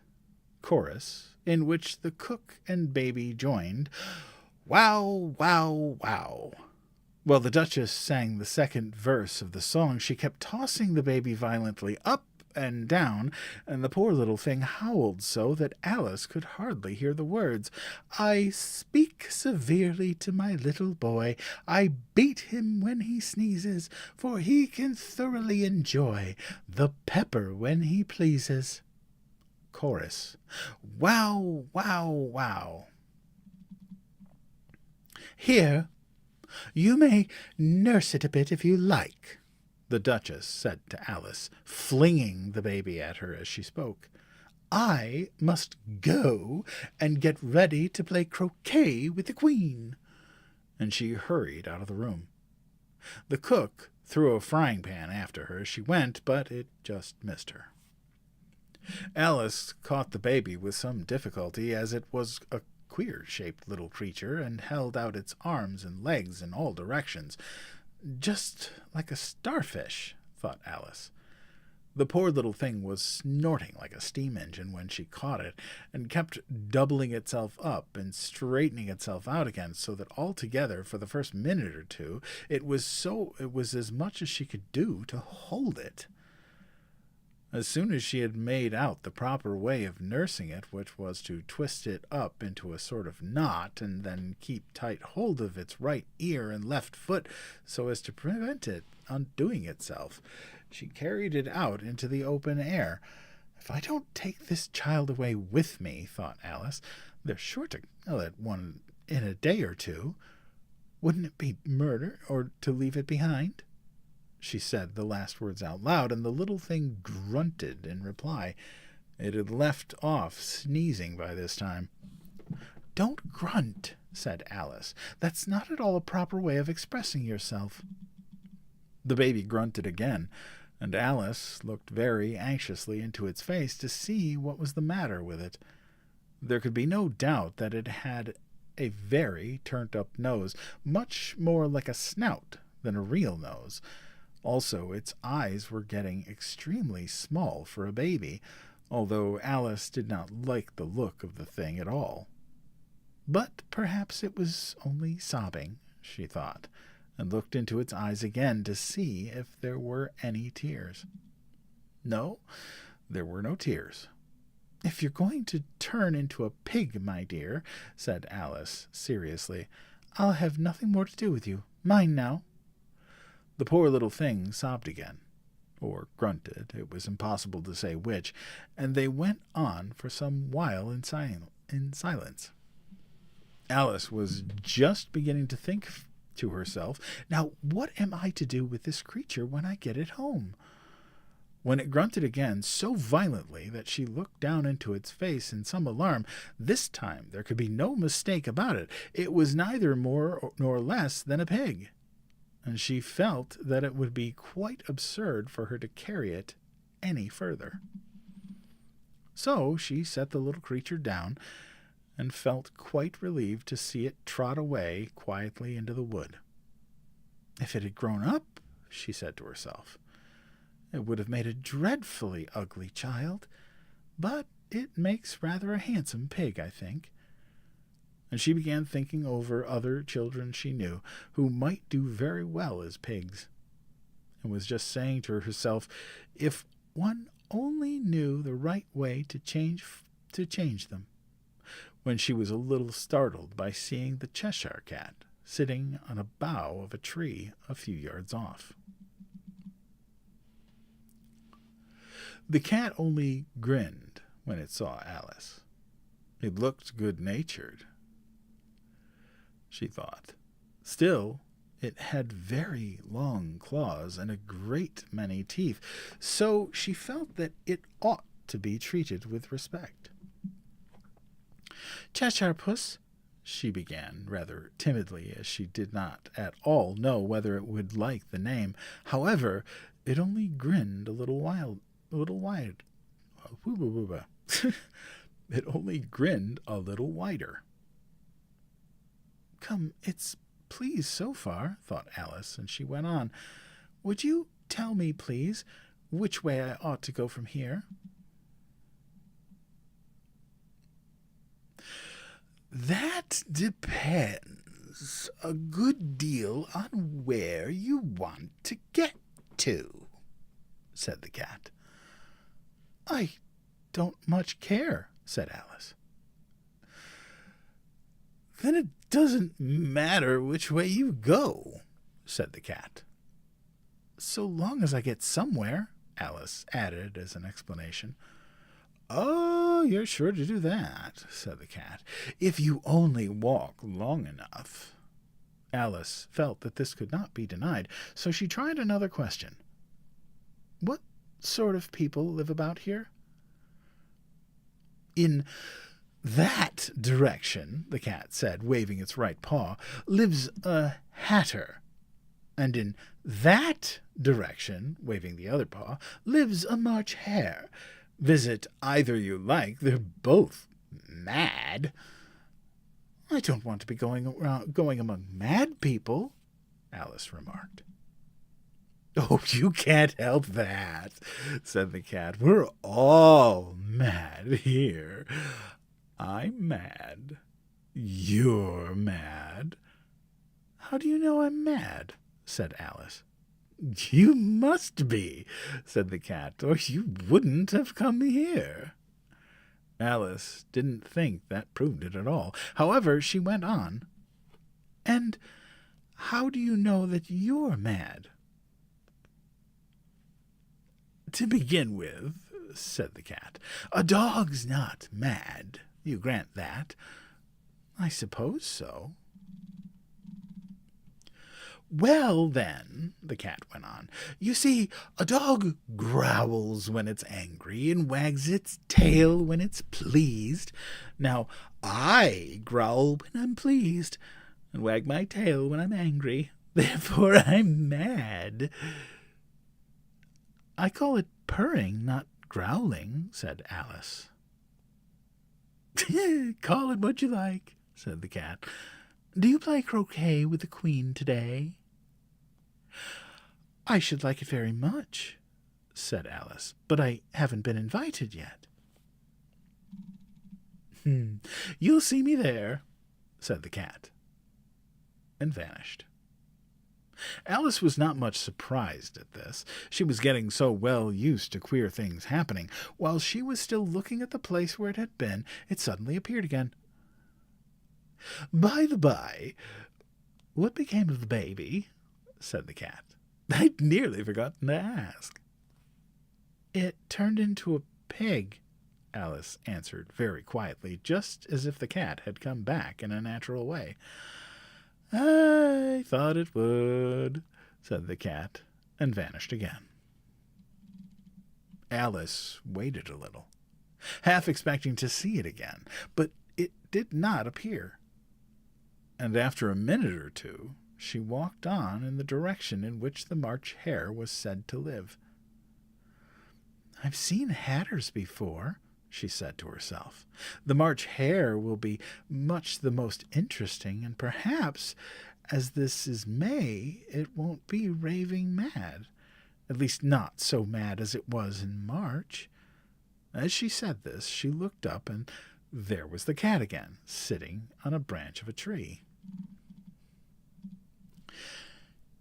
"Did you say pig or fig?" said the cat. "I said pig," replied Alice, "and I wish you wouldn't keep appearing and vanishing so suddenly. You make one quite giddy."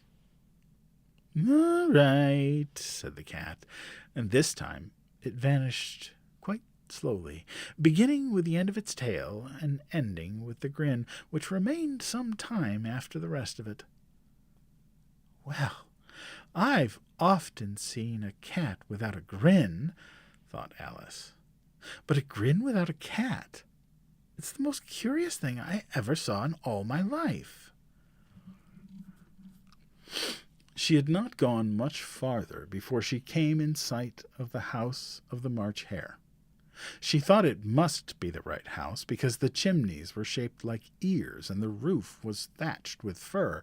It was so large a house that she did not like to go nearer till she had nibbled some more of the left-hand bit of the mushroom, and raised herself to about 2 feet high. Even then she walked up towards it rather timidly, saying to herself, "Suppose I should be raving mad after all. I almost wish I'd gone to see the Hatter instead."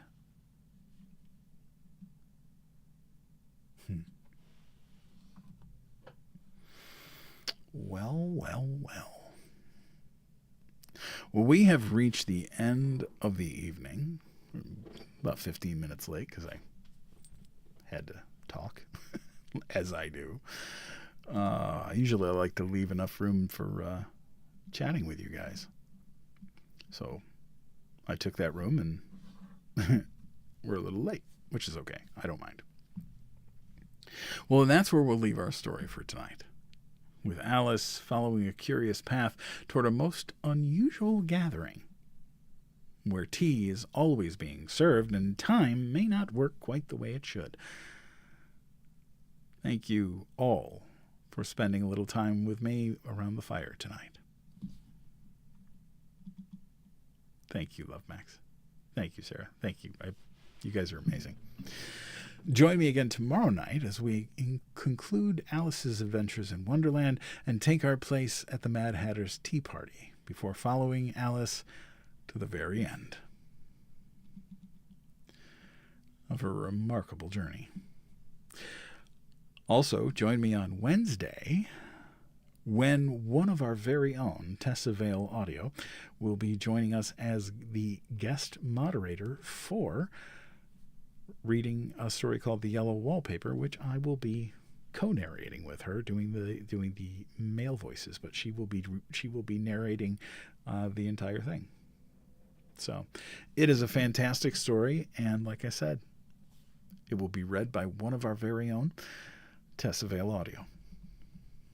So if you do enjoy these stories and would like to help support what I do here, please consider subscribing, becoming a super fan, or visiting the UndeadPapa Mercantile, link in bio.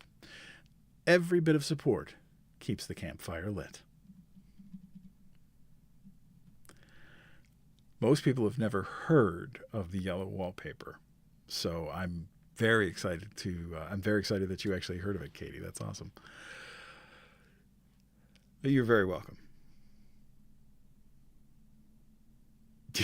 Yeah, absolutely, Katie. Absolutely. That is just, yep, that's it right there. It's 19th century gaslighting. But it's fantastic. Well, until tomorrow night, please be kind to each other. And be kind to yourself, because kindness matters. And so do you. Good night, everybody.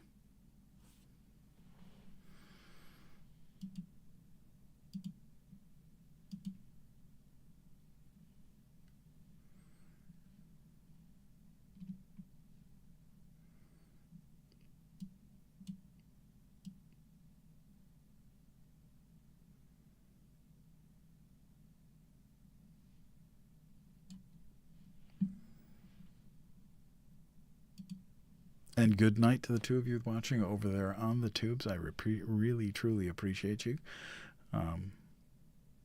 We'll see you tomorrow night.